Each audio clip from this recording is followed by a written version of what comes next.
Used, it removed one bleeding effect from the player. Technically, the accessory provided something that first aid bandages did not. Despite this, the trinket didn't have much practical use. Sometimes it could be useful in PvP, but very situationally, since only a few classes possessed abilities that could cause bleeding. And closer to the max level, players found much more attractive trinkets that had greater practical use in PvP or PvE. This trinket was quickly forgotten by many. However, quite unexpectedly for the developers, the trinket became popular in the Burning Crusade, and the reason was Karajan. A boss appeared there, Moroes, who had a very nasty ability. He would temporarily disappear from the player's sight, and upon his return, he would inflict a bleed on one of the raid members, dealing 1000 damage every 3 seconds for 5 minutes. And 1000 damage was a quite noticeable percentage of a player's HP at that time.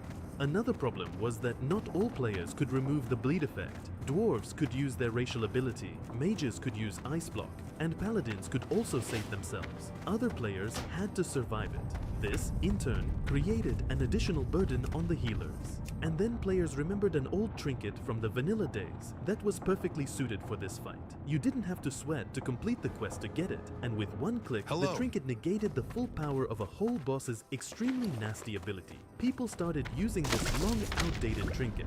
Moreover, some discovered that it could be useful in other Burning Crusade encounters as well. For example, in one of the Zangarmarsh dungeons,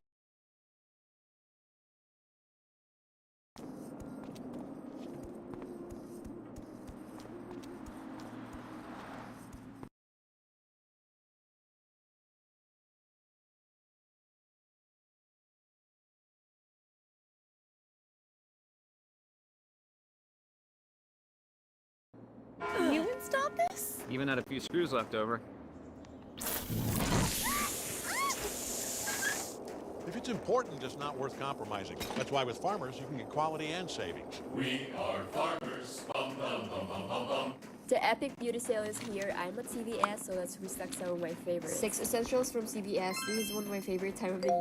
Hello and welcome to Body Fox Gaming. Where to farm iron ore. Now let's look for iron ore in the 1000 Needles. Let's start that stopwatch. Let's start with that silver vein.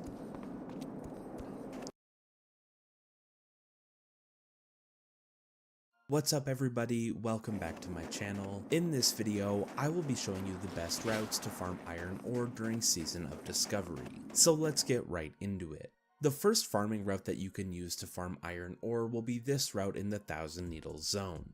This will be like your entry-level iron ore farming route, as you will find a lot of copper, tin, and silver along this route as well, but you will still get a decent amount of iron ore here, especially in the Shimmering Flats area. Next up we have this route in the Arathi Highlands zone. This is probably the best iron ore farming route, as you will get a lot of iron ore here, and the route is long enough to allow the iron ore to respawn, so there won't be much downtime. So you can just keep running along this route and collecting as much iron ore as you need. But if there is a lot of competition here, you can also use this farming route in the Desolate zone, as it will also have a lot of iron ore, and it's a long farming route, so there shouldn't be too much downtime. And that's going to be pretty much it for this video. But before this video ends, I just wanted to let you know that I plan on making a ton of videos for World of Warcraft Classic.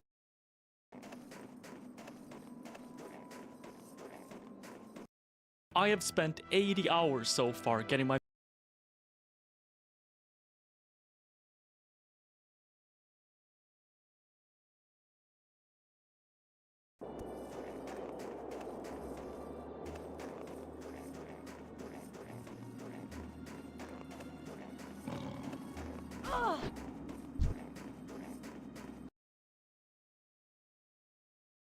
I have to get to level 60 as a mage without dying a single time, but I can only use one school of spells, and that is Arcane. This means I will not have access to any frost nor fire spells. Things that you're used to having as a mage that makes your life easy, such as Frostbolt, Frostnova, Fireball, Fire Blast, Ice Block, Blizzard. Nothing of this will be at your disposal. Now, what does Arcane actually have? Well, if you take a look at the list, it's not bad. Teleport, Conjure Water, Polymorph, Blink, a lot of pretty useful utility spells. But in terms of combat spells, spells that I will be using to kill my enemies, Arcane only has access to 2, and those are Arcane Explosion and Arcane Missiles.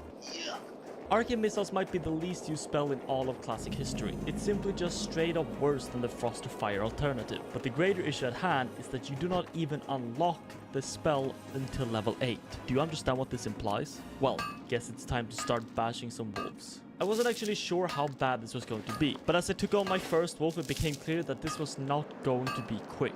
Unlike other classes that use melee weapons, mages have very low base strength, and each point of strength only gives 1 attack power, unlike warriors, where each point gives 2, or rogues, who also get attack power from agility. Even facing the level 2 wolf was scarily close. But grinding my way through the level 1 wolves, I eventually finished the first quest and hit level 2, which is also when I get my first usable spell, Arcane Intellect. Which of course does nothing, because I have no spells expected. But feeling confident, I tried my luck on a level 3 pig. I can't even kill a pig. I'm running. Ow. Ow, come on. What? Let's go! Ha.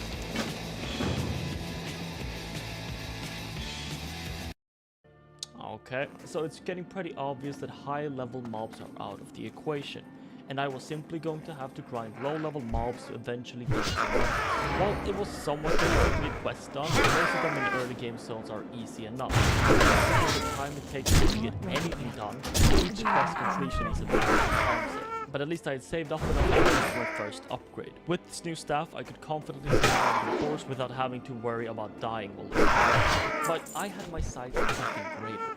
After a quick search on Wowhead, I managed to find a much better staff for sale outside the starting area. So while I tried my hand and stole and failed, I decided to just stick to low-level mobs to save enough cash for this massive upgrade. After half an hour of bashing, it seemed like I had enough for the price that was listed on Wowhead. So I ventured out into Dunmorrow proper and headed to Paradise just to find out that I actually didn't have enough. But no worries, the price listed in Ironforge was lower, so I traveled there quickly to check it out, and it was the same price. So I went to the quest and then finally bought the staff.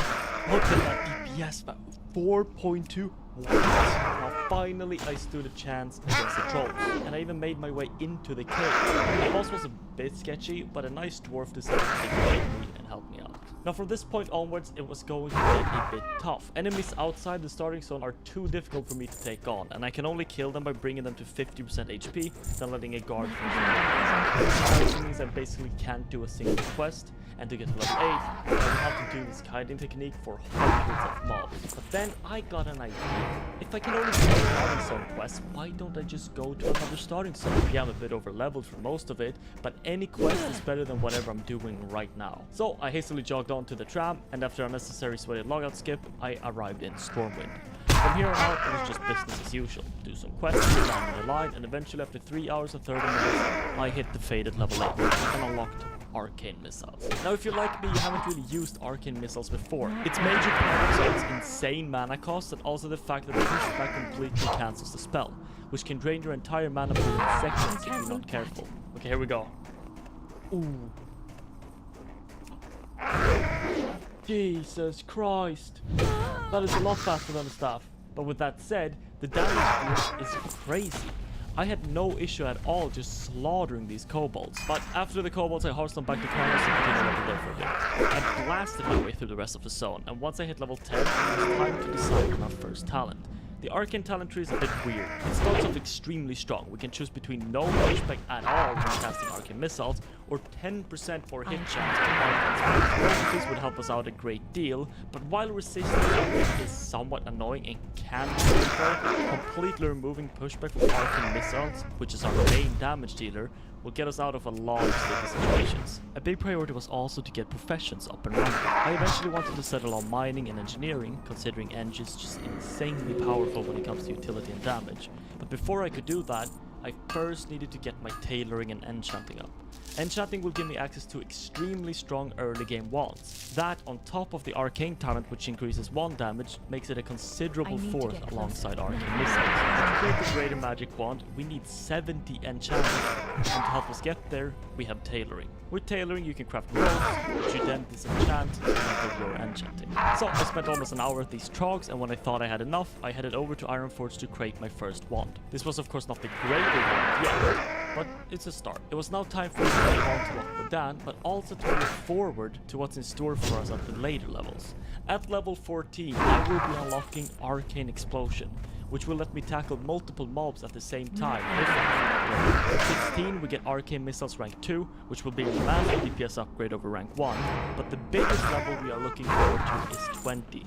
At level 20, we unlock Blink, which is our only form of movement, but more importantly, escape. Then we also get Mana Shield, which practically doubles our HP against physical attacks, as long as we're willing to spend some mana. And then finally we reach Evocation, which lets us fully restore our mana with the channel. These are some pretty big spells, but they don't do much in terms of damage, they will greatly increase our chances of winning. During our time in Loch Modan, it was mostly farm wars. I even cleared the cave in which I have never died a single time at all, so stop asking these questions.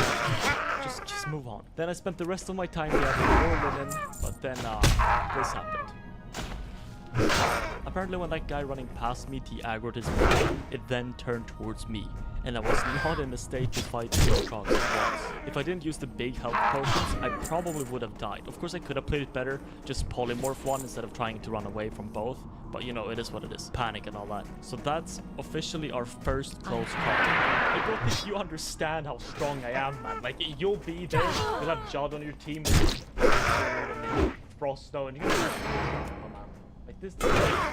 But I eventually managed to get enough linen to finally craft a H1, and this also allows me to drop tailoring and enchantment, replacing it with mining and engineering. I also hit level 15, which let me start speccing ground damage, and I swung by to train it to learn Arcane Explosion, and then it was over to Westfall. I leveled very late at night, but Westfall was still absolutely cramped. It was so hard to find mobs to kill, which meant sometimes I kinda just had to risk it and pull multiple at the same time. But after an hour and a half or so, I got to level 16. I got to turn in half a level's worth of quests at once.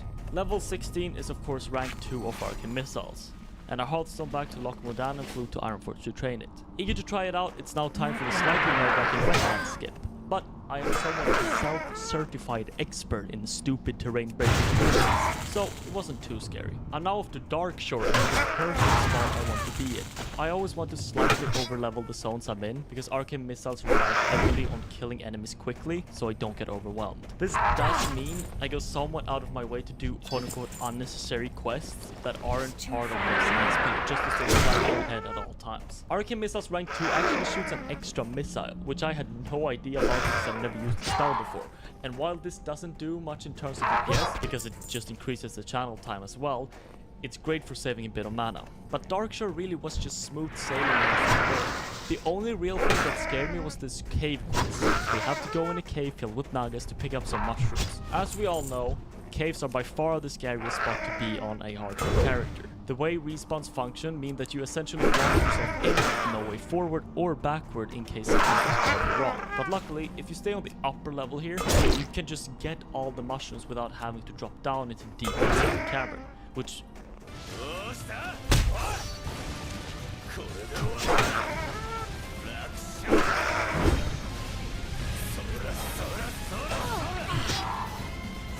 really is the scary part. But to make it worse, the caster nagas in here have a heal that heals them straight back to full health.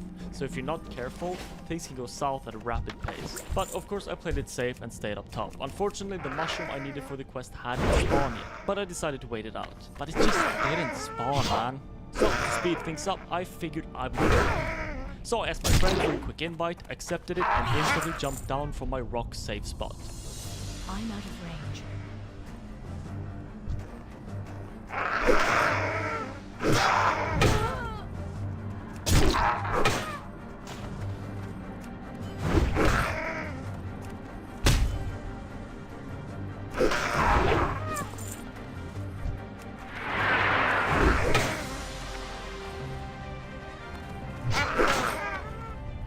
Okay, so of all the dumb shit things you can do, layering in the middle of the cave with patrols and literally on top of 2 spawn points is maybe at the very top of that list. Luckily, I killed the healer a fraction of a second before the heal went off, and then I made it to the safe spot in time. If that heal went off though, it probably would have been a whole different story. But I decided to not risk killing the last guy and just party it out. With the weekly adrenaline dose out of the way, I made my way back to the cave to see if the mushroom had respawned, but it hadn't, so I just deleted the quest and left it back. that's about all the drama there was. I mostly avoided Scary Lead quests because I have no real way of hiding enemies. I need to be stationary to do damage, and I have no slows, so anything that spiral out of control was just out of the image for the moment. I finished up Dark Shore, went back to Loch Modan to get a few more XP points before heading to Red Ridge, which is a place I've had close calls in before, but this time not much happened. I finally hit level 20. Blink, Mana Shield, and even Shield. These finally give me some semblance of stability and will make me feel a lot safer tackling potentially dangerous adversaries ahead. The next big question is if there are any foolish idiots who will accidentally invite me to a dungeon to later find out that I can't save them with a Frost Nova when things go downhill. But that is for next time. Bye bye. I'm trying to reach level 60 on Classic Hardcore as a mage using only arcane spells. And last time we reached level 20, which basically unlocks our entire kit.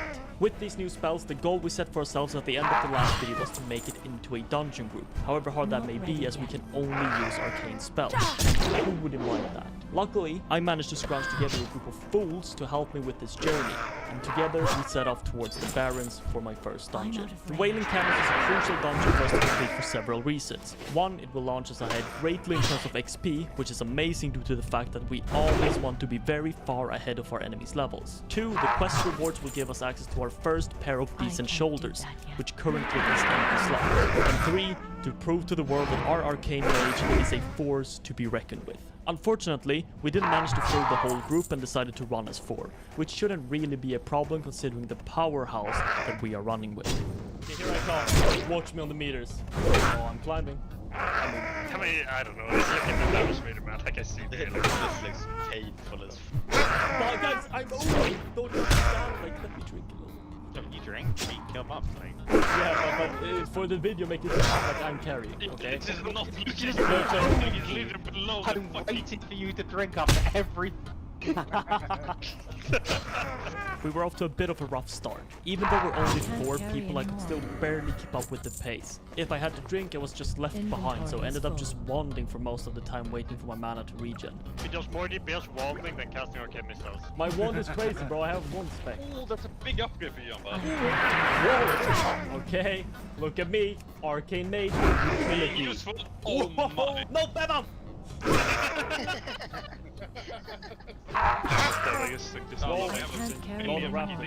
my god, it's not good. I'm shipping one. Dead. 22. Marcus Gall. Okay, love that. Multi-shotting the rest. You can use Arcane Explosion, Jamba. Oh, you're smart. Yeah, that's what I'm saying. Jampa's found a useful button. Little bro It's talk. actually crazy. But bro, I've had aggro on this for 5 years. It's just level for fun. All that had... No, I'm still making the good, man. Oh, Ooh, even another better! Bro, why do you say I don't have aggro while I'm sitting here? Yeah, but no, you do, man. But like, it's fine. I'm dead. I'm dead. Wait, it's actually dead. It's dead. It's fine, we go. We finally have an AoE pull and he has no mana. Like, yeah, but I have no mana perma, man. Like, my healer's not here, but Jampa is wanding. It's Well, not good, God man. is It's not AFK. one, another guy. No, because you all split up. Like, who do I... oh, hey, For Jampa, he cannot Nova. I feel like I He's should back follow... friendly. Inventory is full. I can carry bro, more. I cannot out DPS these heals. Yo, Short boys, list setup. live. Yeah. Oh. Target Oh, damage. target on is smart. Mark. But after this mostly smooth run, we were approaching the big bad boss. This boss is extremely dangerous and can basically one-shot the tank if you're not careful. Luckily, we had a few strategies devised for this boss. For example, Bag of Marbles to reduce the hit, target dummies to counter, everything we could to make this less dead. Stever, did you ever get a 60? No, man. Did you die on a row? How do you die on a row? I was AFK! Like, we've been free.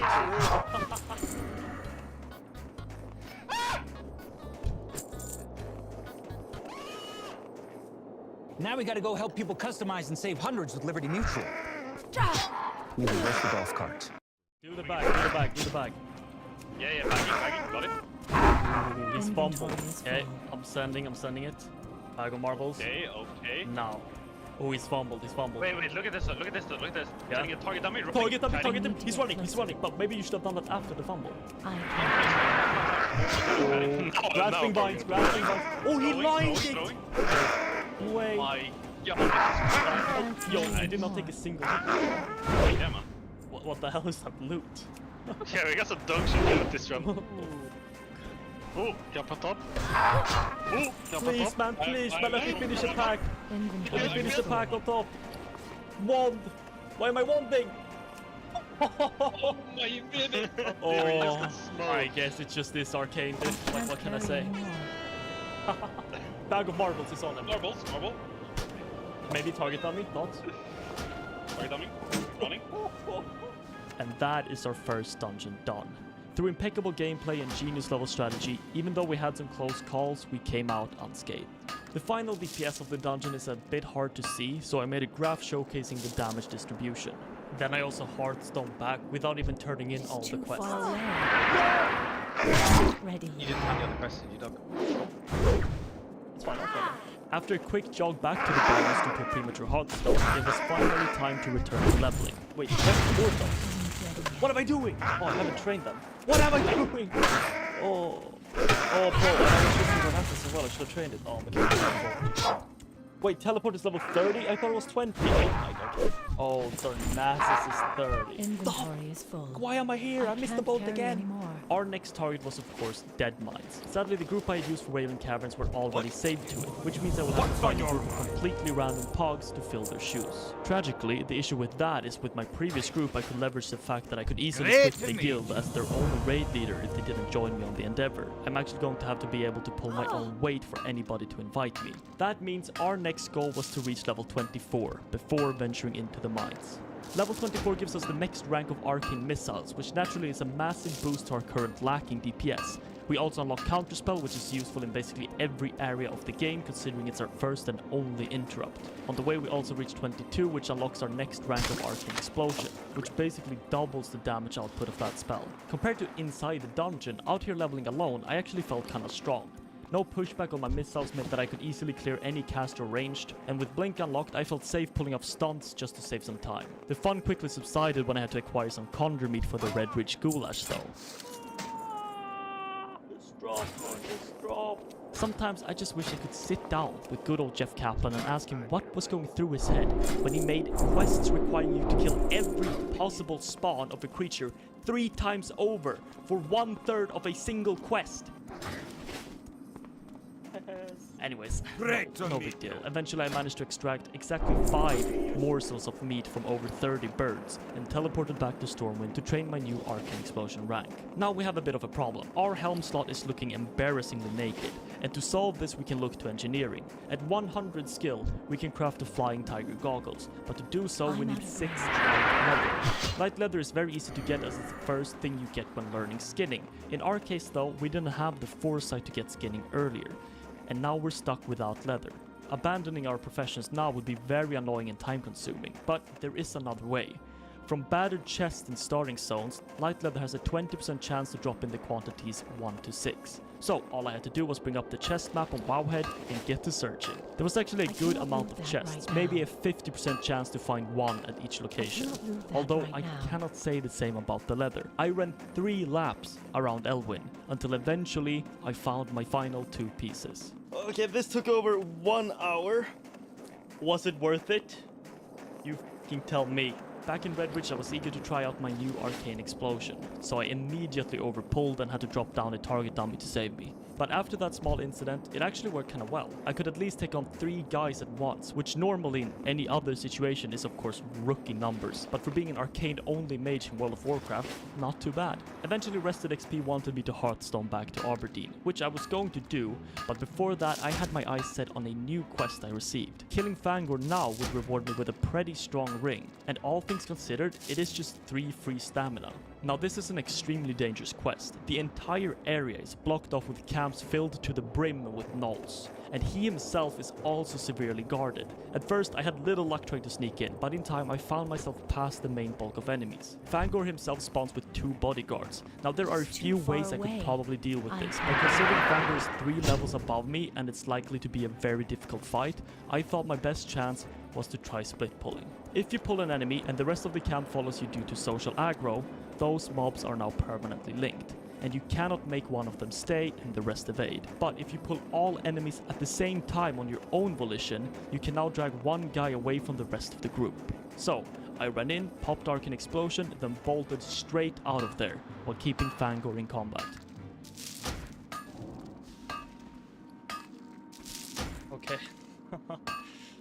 Oh, this is way too stressful. I'm just gonna go down, fly back. Back in Darkshore, I noticed I'd been blessed by a high level fortitude, so I quickly used this to get revenge on the mushroom cave. And fortunately, there were 2 mushrooms spawned outside. After that, I used the remaining time to blast all the difficult Darkshore quests, until eventually I was brought to Ashenvale through this escort quest where I dinged level 24.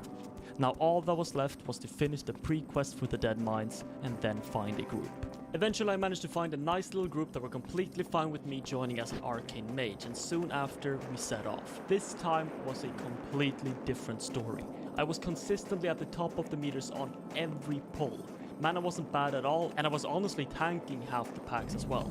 Now of course I'm a bit over leveled for Dead Mines at this point, but by essentially doubling my AoE damage with the new Arcane Explosion, as well as getting a new Arcane Missiles rank, I am now an unstoppable force that these washed up stonemasons can't stop with any wall. At one point our tank ninja pulled half the ship, but with a quick reset spot we avoided any drama. Okay, stop. Come here! Yes! Me. Oh me. Oh, will the druid need it? Oh, let's go! We had been really unlucky with loot up until this point, and I was also the only person contesting the staff, which is absolutely huge. This weapon is a lot stronger than the quest reward considering the stamina it has, and will put us in a really good spot going forward. Then after a quick cleanup of Van Cleef, our Dead Mines run was done. After a look at the overall meters, I quickly moved to turn in all the quests and then flew to Stormwind to turn in the rest. Okay, that Dead Mines runs was extremely blessed. Like, look at our gear right now. We have the Emberstone staff, we have Flying Tiger. Look at this gear.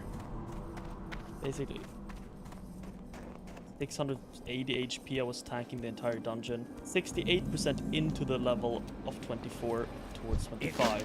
And if you can see on my rested XP right here, it's still the 20 to 21 guy, which means we are super far ahead. And not only that, look how cool we are. Huh? Anyways, this wand is getting a bit outdated, and we're gonna have to look for a new one, but that is probably next time. See ya. Rated T for teen. When the battle was over, and all... I'm trying to get to level 60 as an arcane-only mage in Classic WoW, without dying a single time. Previously, we crawled our way through the Wailing Caverns and Dead Mines, getting some pretty crazy upgrades, and now our game is kinda insane. But first things first, I need to clear up my bag space quite a bit, and for that reason I'm spending some time getting my XP. We just got our new rank of Arcane Missiles, as well as Arcane Explosion 2 levels prior. This means we are at our strongest we'll ever be in the cycle. Spells rely a ton on their base damage while leveling, but it's not until late game where we get spell power and crit on our items. So currently, we have no issues just destroying mobs in our way, but as we level up, this will only get harder and harder until eventually we hit our new spell ranks and reset the cycle. But we should take a quick look at our talents. I've spec'd both in the first row to get some clear casting and wand damage. We're skipping Arcane Explosion crit for now, since hit is generally more consistent and better because hit is calculated for crits, then clear casting because I have to drink less on average, speeding up leveling a little bit. In general though, I'm not going to engage anything that I won't have the time to kill unless I get clear casting from. In the same way, I won't pull anything where I would rely on critting to kill them. So talents like those are just an added bonus and not necessary on, like, let's say hit chance. Even with all this hit though, in Classic there's always a 1% chance for spells to resist. So in an extreme scenario, we could be crazy unlucky. Up to this point, I've been pretty comfortable with the content. I'm decently well versed in the levels 1 to 20, having done it multiple times recently. But after that, I'm kinda lost. In the actual Classic, I played a mage, not an arcane mage no, but a real mage who just AoE farmed to 60. After that, I just used my own mage to dungeon boost any alts to 60. To summarize, I've never actually quested this far before, and we have no clue what lies ahead of us. But with that said, our current plan seems to be working wonders. Looking at rested XP, we're 4 levels ahead of the step that we are currently on. So as long as we keep this up, we shouldn't have to be too scared. I was now level 26, but unfortunately there is nothing for us to train at this level. So I just moved on to the next zone. Also, there were a lot of comments saying what I killed wasn't actually Fangor, but instead it and almost died pulling too many nulls. I had told myself to chill a bit with teleporting, as it's somewhat expensive, but we're just so rich that I instantly fell into a teleporting addiction. As we mentioned earlier, staying on top of our level is very important. One way to do that is through rested experience, which I accumulate an impressive amount of due to the fact that I stay logged out for quite some time while editing these videos. But the second way is dungeons. And as I was chilling in Duskwood, I got an innocent whisper asking if I would like to join a Stockades run. Stockades is a bit interesting. Some of the quests in there require you to run the dungeon twice to complete them, which we can't do since the hardcore add-on only allows one run of a dungeon.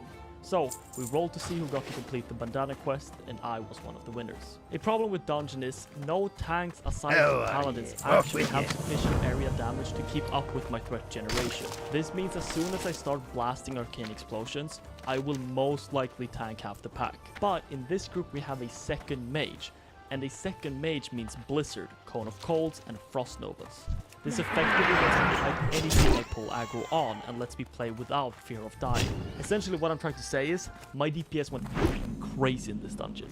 As soon as the Frost Mage had the plan set up, I pressed my explosion, running in circles to keep everything stacked up while avoiding hits. Just absolutely pumping out damage. In the end, even though who was going to complete the quest, we were still a bit short. So I had to quickly weasel my way to completion by sniping loot from people not on the quest. Just a little bit of here. At the very end of the run, we overpulled a little bit, which was somewhat scary, considering it's most likely my job to tank as soon as I press one button. But with my mage companion controlling the packs, I could easily kite everything while slowly killing them all. And we finished the Stockades unscathed. It's kind of funny how by far my best companion in dungeons is just another mage. One downside of hardcore being so popular is that Stitches is permanently patrolling the road. So if you blink for 1 second too long, you're sent straight to the grave. While our gear is looking splendid, one part that is severely lacking is our wall. It wasn't realized at level 13, we're now more than double that level, and it's been a while since I've actually used it. So, to get a new one, we need to venture into the Black Family. But before we can do that, we have to hit level 28. Unlike 26, this level actually gives us a few things, but mainly we're getting our hands on the first mana gem. Mana gems are a conjured item that restores mana. It's usable in combat. This essentially acts like a permanent mana potion as long as I make a new one after using it. But after assembling the troops, we jogged over to the Soram Strand to enter our dungeon. Compared to the Stockades, this group played it a lot more safe, which is understandable, you know, because it's hardcore. But sadly, this also means Arcane doesn't really get to shine in terms of DPS. Of course, the positive trade-off for this is it also means I'm not tanking more than half the packs. There are actually a few items that can drop in here for casters, but they are all extremely spirit heavy. And while it's occasionally useful, it pales in comparison to intellect and stamina. So, I passed all big loot to the healer, and eventually we finished the dungeon. Looking at the overall damage done, it wasn't actually too bad considering how safe we pulled. But as I went and turned in the completed quest, we finally got our new one, which is almost double the DPS of our old one. Okay, so the challenge specifically states that we are allowed to use spells in the Arcane and General tab. This makes sense because otherwise we couldn't use Professions, attack with our staff even though it's physical damage. But my point with this is that the General tab also includes Shoot, which is the attack for our wand. All of this is to say the damage type of the wand doesn't matter because the actual ability to use it lies within the General tab. Testing our DPS, Arcane missiles lie around 80 to 90, while the wand is about half that. One suffers from damage knockback, which missiles don't, but it's still useful to finish off enemies without wasting mana. But overall, the speed of questing is still decently fast between all the upgrades we're getting. But every time I come back to questing, I always forget that I can in fact AoE farm a decent amount. But that quickly gets remedied once I remember. Duskwood for some reason is just a over-leveled elites walking around. Once done though, I went back to Redridge to finish the final quest in Zone.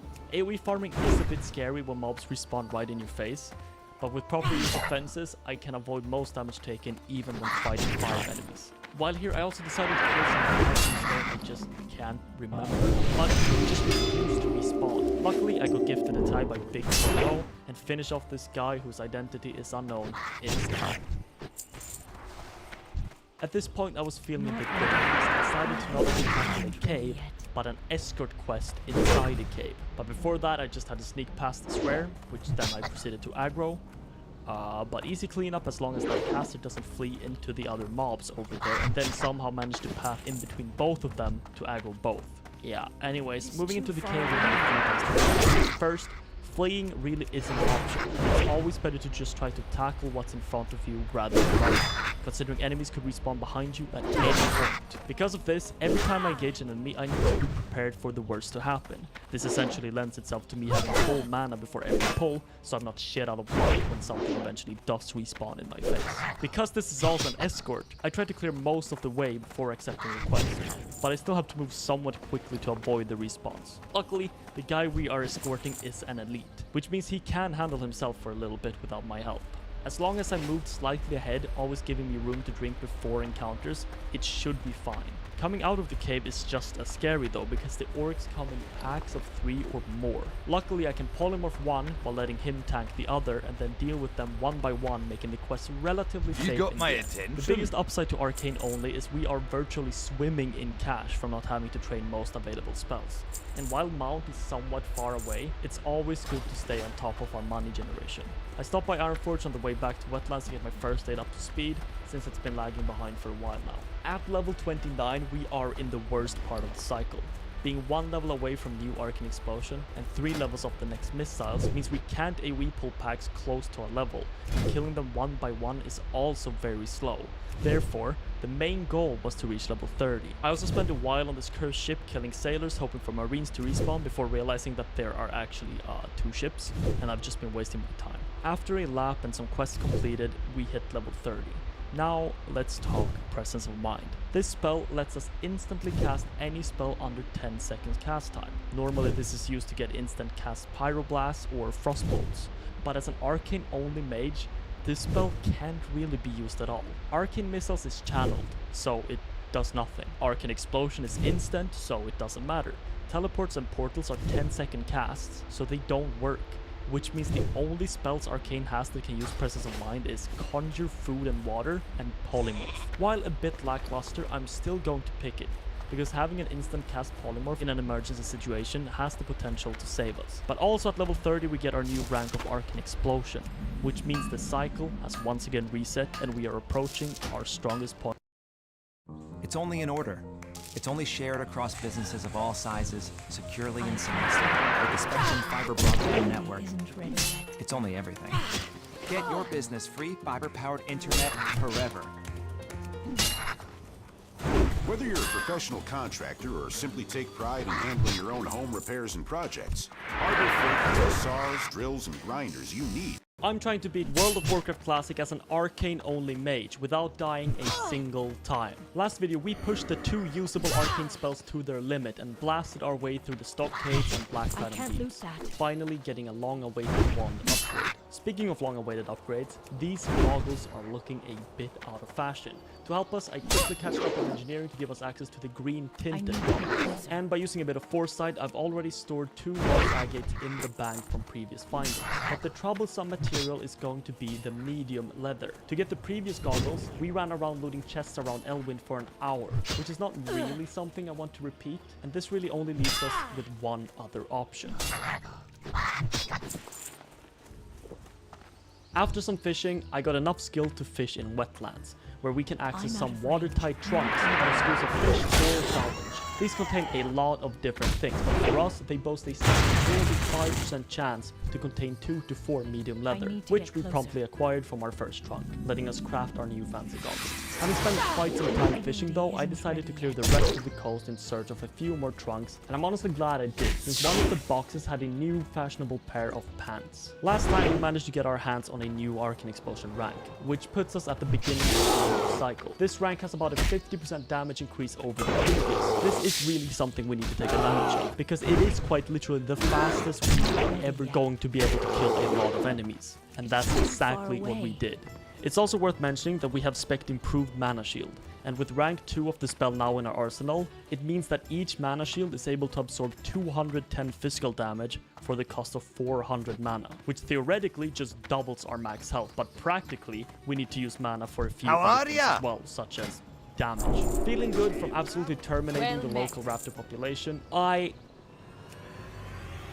of course used slow fall to jump off this very tall ledge and killed some more raptors. But ahead of us lies a very big decision. Elite quests are a good source of not only experience but also upgrades to our gear. Now of course, elites have around triple to quadruple the health of traditional enemies, but to help us they also deal significantly more damage, leaving us with no way of being able to out-DPS them, especially considering that we don't even have enough total mana to deal that much damage. This of course leaves us with the option of kiting. Unfortunately, Arcane is the weakest school of magic to use for such a thing. Frost obviously has infinite slows, but even Fire is equipped with Fire Blast, which is a long-range instant cast that costs half the mana of Arcane Explosion. This leaves us with only a wand to use, which is sketchy because we have to stand still for quite some time before the attack goes out, and of course Arcane Explosion, which costs a great deal of mana and has a limited range. All in all, these are all good reasons for us to not attempt elite quests. So after finishing up Wetlands, it was off to a run. Just kidding, of course we're gonna try the elite quest. So, how are we going to kite an elite for minutes at a time without any sort of movement or parrying effect? Well, you might have seen me do something similar before, and that is with the use of either fences or trees. Fences are the better options, but Wetlands lack any substantial amount of infrastructure, so we're going to have to turn to Mother Nature. The reason why trees work is that enemies take a slightly longer path around the trunk of the tree, letting us cut edges sharper, giving us a little bit of distance. Now, the first attempt I just wanted to test the waters. Our biggest problem lies in keeping him in combat. If I don't deal damage to him for some time, he's just gonna reset and run back to his camp. But if I'm too greedy and hit him too much, he's gonna catch up, which will either force me to blink away or reset the pull. Attempt number 1 wasn't too successful. He always managed to reach me and my mana was burned at a rapid pace. Attempt number 2 was a lot better, but eventually my mana got completely whittled down and I had to mana pot to blink away. But this gave me an idea. Up to this point I had been a bit careful with my mana, trying to save enough for this. This only led to me using a lot of rank 1 Arcane Explosion to keep him in combat, which is less damage per mana, and on top of that he also hit me a lot in Mana Shield, which also burns a ton. Instead, I was going to try to blow all my mana up front, then drop a target dummy and use evocation to get right back to full to finish him off. Unfortunately, I kinda messed up early in the pull and then panicked while dropping the dummy, completely wasting the 3rd attempt. But the idea was there. By the 4th, I got a lot more comfortable with what to do. I used Arcane Explosion, slightly staggered as he was close, and as soon as I gained a bit of distance, I threw one wand attack at him, to save some mana and allow him to get close enough. But then I made a fatal mistake. My mana gem shares cooldown with the target dummy, and I popped it like an idiot, thinking I would squeeze out a bit more damage before it was time to evocation. This would leave me with a 3-something minute cooldown before I could use my dummy. But I wasn't going to give up, as long as I kept playing the way I had, albeit with a bit more wanding and a lower rank of Arcane Explosion. Fortunately, you only need to get a mob close to 20% HP before they start running a lot slower, being close to death. And at this point, typing becomes a cakewalk. So once there, I quickly finished him off and managed to slay Necrosh on my 4th attempt, even securing us an achievement. Then it was off to Thandalspan, where I already managed to acquire a new pair of pants. Okay, and it came with a timed quest where I had to sprint to South Shore before the time ran out. But while doing so, I kind of overlooked what levels the enemies around me were and ran straight into Fire Elemental like 10 levels above me. But aside from that, enemies were now taking a very long time to kill, with 4 Arcane Missiles cast each. Therefore, it's really about time to kill 2. But we were returning to Stone Talon, where the mobs were slightly lower level. So right now, our low rank shouldn't pose that much of a problem. You okay? It's different, but you'll love it. Now go save some money. I can't loot that. Cassidy, whatever you do, do not shoot me.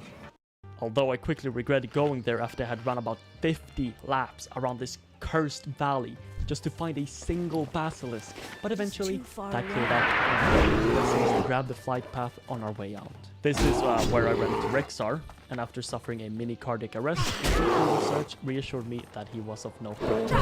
Nice. Finishing up Ashen Vale, I really took a moment to consider how crazy it is that this game was released in 2004. Like, it seems almost impossible that this game is so big and was made 20 years ago. Anyways, I ran into this rare, which has a very scary 10-second cast that one-shot you if it goes off. So I just had to make sure to interrupt it and kill him before he gets the next quest. Although killing him here was kind of a mistake, since apparently he also liked the quest item. But after a lot of trial and even more error, we hit 32 and unlocked our new Arcane Missiles rank. This rank is not only a big damage increase, it actually costs less mana per damage, which is nice to see. Out of my adventures, I also ran into another Arcane-only mage, which is kinda cool, but feels overshadowed by the fact that he is of the opposite faction and twice my level. So I fled.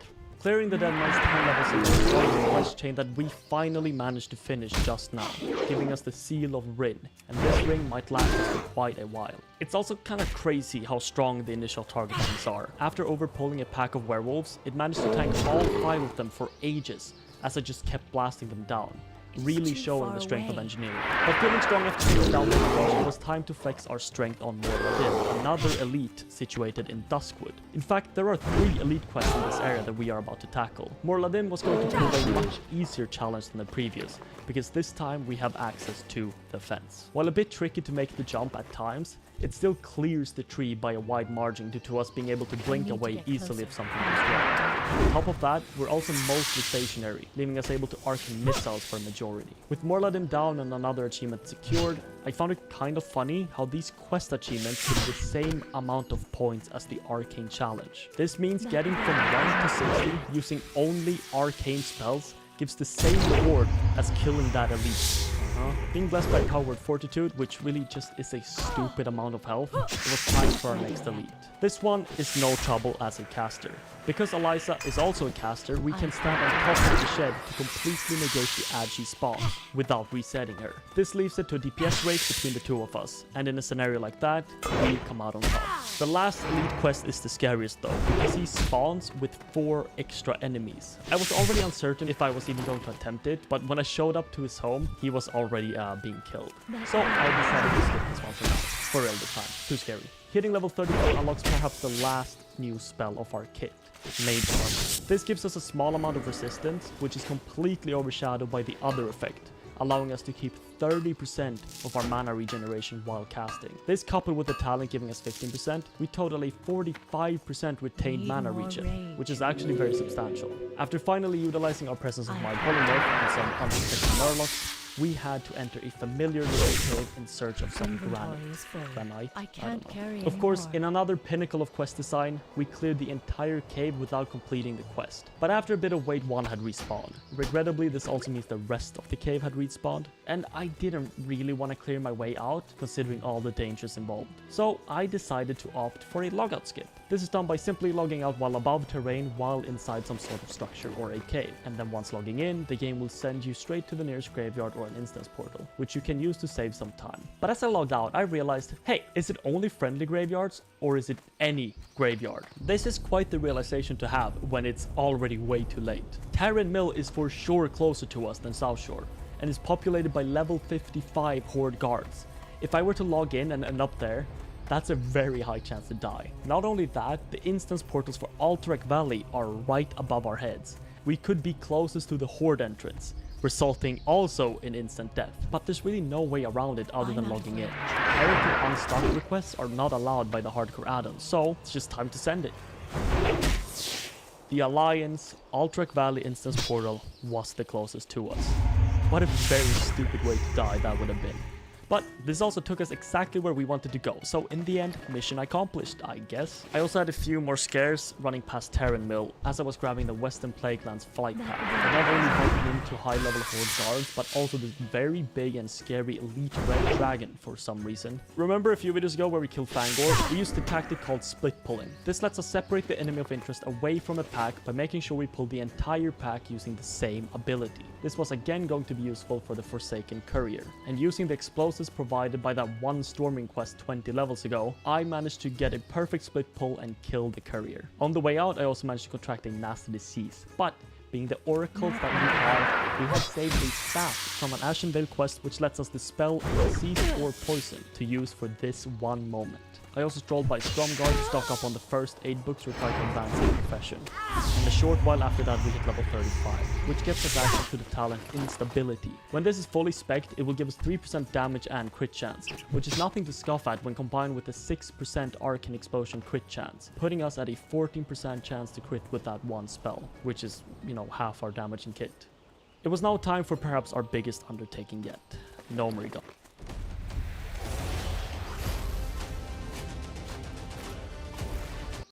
This place place is, for the lack of a better word, a fucking maze. It's indefinitely long with a lot of spots that can easily wipe your group, especially coming towards the end. But after our group was assembled, somebody actually noted that they had seen a YouTube video of a guy doing the arcane challenge as well. Not wanting to embarrass myself after having identity revealed, I went to flex my arcane explosion and nearly died pulling like 10 mobs. Good start. We also have a bit of an interesting dungeon setup. A low-level healer, arcane-only mage, and a retribution paladin as a tank. This is a dungeon where the levels are getting to a point where I'm no longer comfortable tanking half the time, which means our AoE damage is going to take a hit. Luckily, major segments of this dungeon feature packs of 4 to 6 non-elite enemies at a time, which completely saves our overall damage by letting us pad like crazy. After an hour of winding down these infinite halls, we were approaching the last boss, which presents us with 2 formidable challenges. First, the Dark Iron Dwarves. These lads drop mines, which if not killed on time will blow up, ensuring the end of your bloodline. But funnily enough, that's not even the scary thing. The pathway is separated into 3 sections, 2 upper and 1 lower. Now clearing all of them is out of the question, so you have to stick to one. The catch is, if you were to at any point accidentally aggro one of the other levels by getting too close, the now approaching enemy will run through the entire floor to reach you, dragging literally every mob down there with them along the way. On top of this, because our priest is slightly underleveled, it increases the range at which enemies see him. To get around this immense threat of looming death, all you have to do is hug the walls like your life depends on it, because it literally does. Not that it makes it easy, considering tackling even one floor is a challenge, but with enough CC and careful pulling, we made it to the last boss and finished the dungeon. Well, I say finished, but we spent another 30 minutes running around trying to finish quests. Eventually we called it quits and I teleported out to freedom. Our reward is a lot of XP and this very fancy chest. Sadly, the chest is just mostly spirit, but with mage armor unlocked, this is no longer such a great stat. Plus, it looks nice. We are now close to 4 levels away from our mount, but that will have to wait until next time. See ya. I'm playing classic hardcore as an arcane-only mage, which means if I die a single time, my character gets deleted. Last time we delved deep into Rome again and after a few scares, acquired a lot of drip. Seriously, just see how good our character looks. Quickly approaching on our horizon of level 40, which comes with a few things. New rank of water, arcane missiles, we unlock portals, which of course not used, but most importantly, we gain access to our first mount. It's not all that simple though, considering that the mount and the skill to train it totals a titanic 90 gold, and we are currently at 27. I assume we will have way more money at this point, considering we're not training 2/3 of our skills. But as it turns out, we're still dead broke. So how do we actually get more money? The main thing I've noticed is that as soon as I get a full inventory, I just give up. Usually I can't be arsed to clear the bags to allow space for random trash to drop from enemies, but that also loses us a lot of money, so it's going to have to change. Coming to Dustswallow, there is a quest that flags you for PvP. The rewards from continuing this questline is a strength, which is a relief because flagging for PvP is truly a thing I want to avoid at all costs. No amount of potions or engineering items will save us from a level 60 rogue in stealth waiting to ambush. But after half an hour of traveling, we arrived in the Shimmering Flats, where I instantly pulled too many mobs, one of which apparently stuns, forcing me to pop down a dummy. You'd think by now I would know not to instantly blast multiple foes at once before knowing what abilities they have, but hopefully this is something I will keep in mind going forward. What you want to do is save hundreds when Liberty Mutual customizes your car insurance. That's great, but can you ask your friend to stop digging into the green?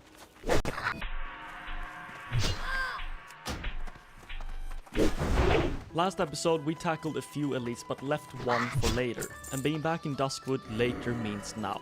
As we know, he is considerably more scary due to spawning with 4 guards around him, but we know our way around this. First I tried to split pull the dude away from his guards, but that turned out to be a major nuisance. Since Morbidfell is a caster, I don't want to take any unnecessary damage because in the end, it's a DPS race to whoever dies first. So I tried to keep my distance while escaping his entourage. This led to him falling very far behind and resetting since I couldn't keep him in combat at that distance. So eventually I just decided to first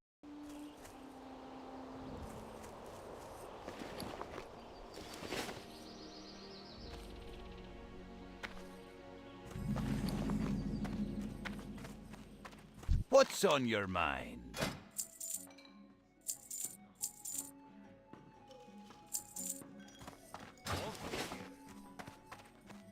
What can I get for you to...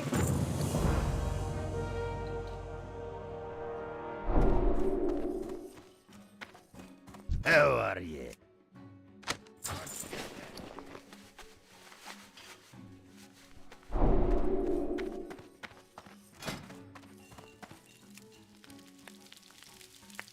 first take care of the guards, then tackle him. The fight was pretty straightforward. I tried interrupting his cast at one point, but as it turns out, his melee attacks just deal more damage than his cast.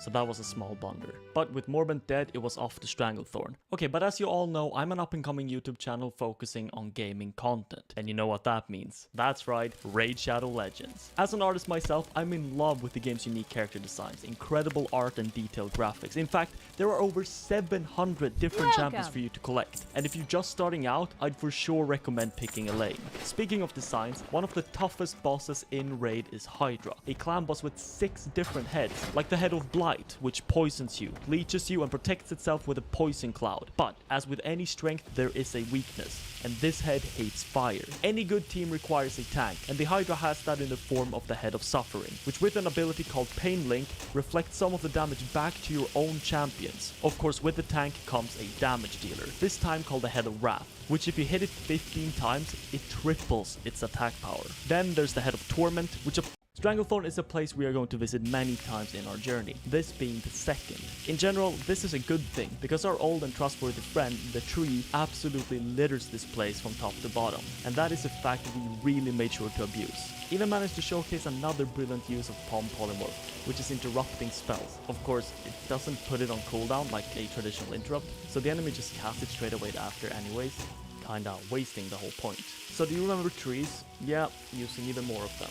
But this got me thinking, look at how relatively easy it is for us to pull 4 to even 5 mobs at a time, using only Arcane Explosion. Imagine how strong we would be if we had access to the other spell schools. Like even just ice armor would be crazy. But after a few more AoE pulls, we actually got another rare drop, this time Cloth. But it has extremely weird stats considering it's a cloth item. Like who would even use this? I mean, we are going to use it, but not because those stats are good, just because ours are way worse. The goodies didn't end quite there though. Shortly after the bracers, we managed to pick up a 12-slot bag, which is useful in our quest to pick up more trash from the ground. And with the basilisks done, our reward was above all else a very satisfying quest log. At this point we have to be somewhat careful. Fighting enemies close to our own level could prove to be challenging because we are once again close, but not yet at our new rank of spells. Arcane Explosion is just a few bars away, but we ran out of quests to do in Stranglethorn, leaving us with only one option: continue to the next step. Making our way across the ocean to Desolace, we found out that this zone indeed also has some very nice AoE spots. It might not be trees, but these tents will do in the meantime. In fact, the spots are strong enough where our lower rank of Arcane Explosion does not hinder us, considering the enemies have such a hard time even reaching me. But a few quests later, and we hit level 38. And with a teleport back to Stormwind, we can be taught the new Explosion rank, as well as a new Mana Gem rank. Eager to try out our new kit, I ventured straight over to some poor centaur to decimate their ranks. Well, joke's on me. Apparently the centaurs call for help when hitting a certain amount of health, aggroing half the continent in the process. Myself, completely oblivious to this fact, burned all my mana, and when the horde of 4 main creatures descended upon me, I was forced into a small yet substantial panic attack. But with a target dumbing to 1 tick of evocation, I managed to scrounge up enough mana for a blink across the water to safety. The world yet again punishes us for greed. I really don't have to do these AoE pulls, but not doing so would be throwing away literally half our available kit. And it also of course speeds up leveling drastically doing it. But of course, no amount of time saved is worth dying over.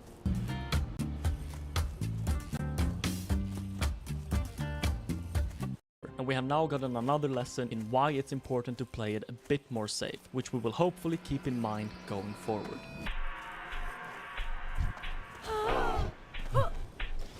What's really cute is that there's always a bunch of horde players running out trying to talk to me, presumably throwing insults related to my height. Luckily, these ill-mannered fools have not quite figured out what a language barrier is yet, so currently I am free from their berration.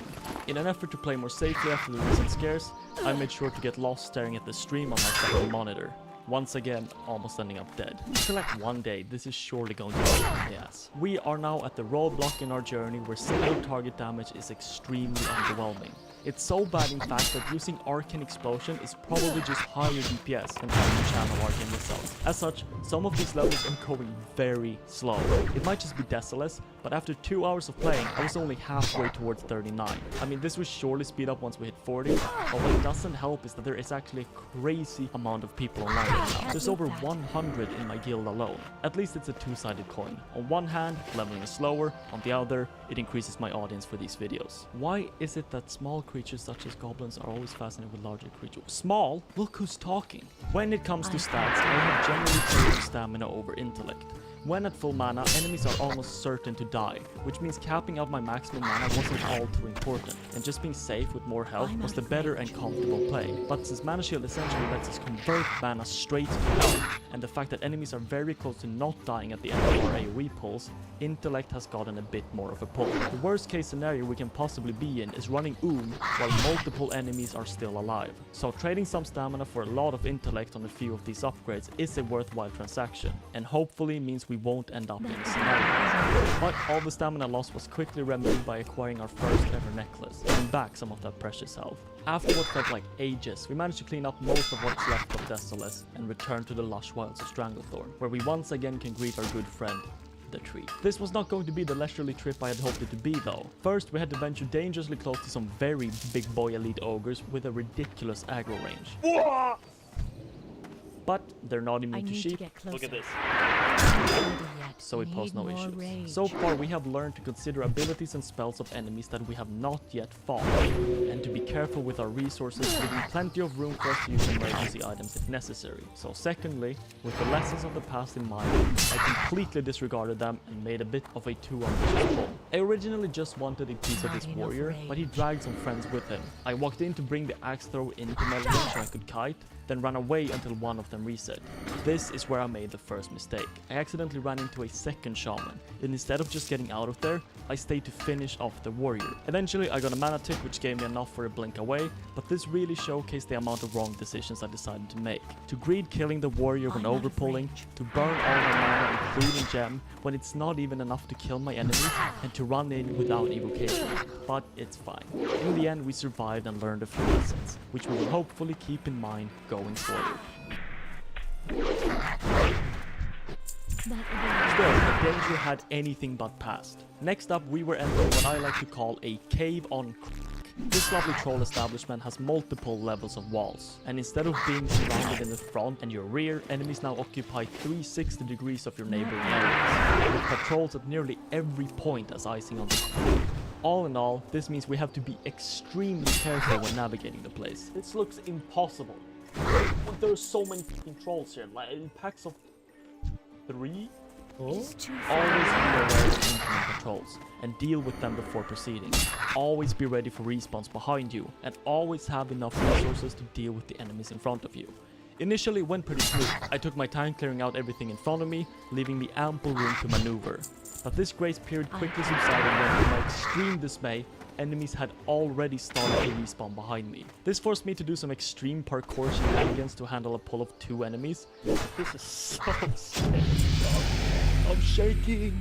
But eventually, we made it to our quest, and now it was time to try. The only real thing we are scared of here are of course respawns. But again, as long as we keep our resources in check, anything that jumps on us can be dealt with a swift polymorph, finishing them off one by one with arcane missiles, which is exactly what happened. With this momentous quest out of the way, I was on a bit of a high, having expertly navigated such a terrifying obstacle while not even being close to dying a single time, giving me a much needed confidence boost going into the rest of the session, knowing that the biggest danger had probably passed. But with this trip to Stranglethorn finished up and another beautiful quest log secured, we once again bid a brief farewell to this lovely zone and ventured into the Swamp of Sorrows. This is a place demanding slight caution. It's mostly a horde populated zone, with no alliance hubs in the area, meaning that horde guard patrols can be found by the roads. Yet, there are still a few quests here for us, killing some green dragons, culling the local wildlife and dealing with some very weird looking Draenei. This was actually the original plan for how Draenei should look,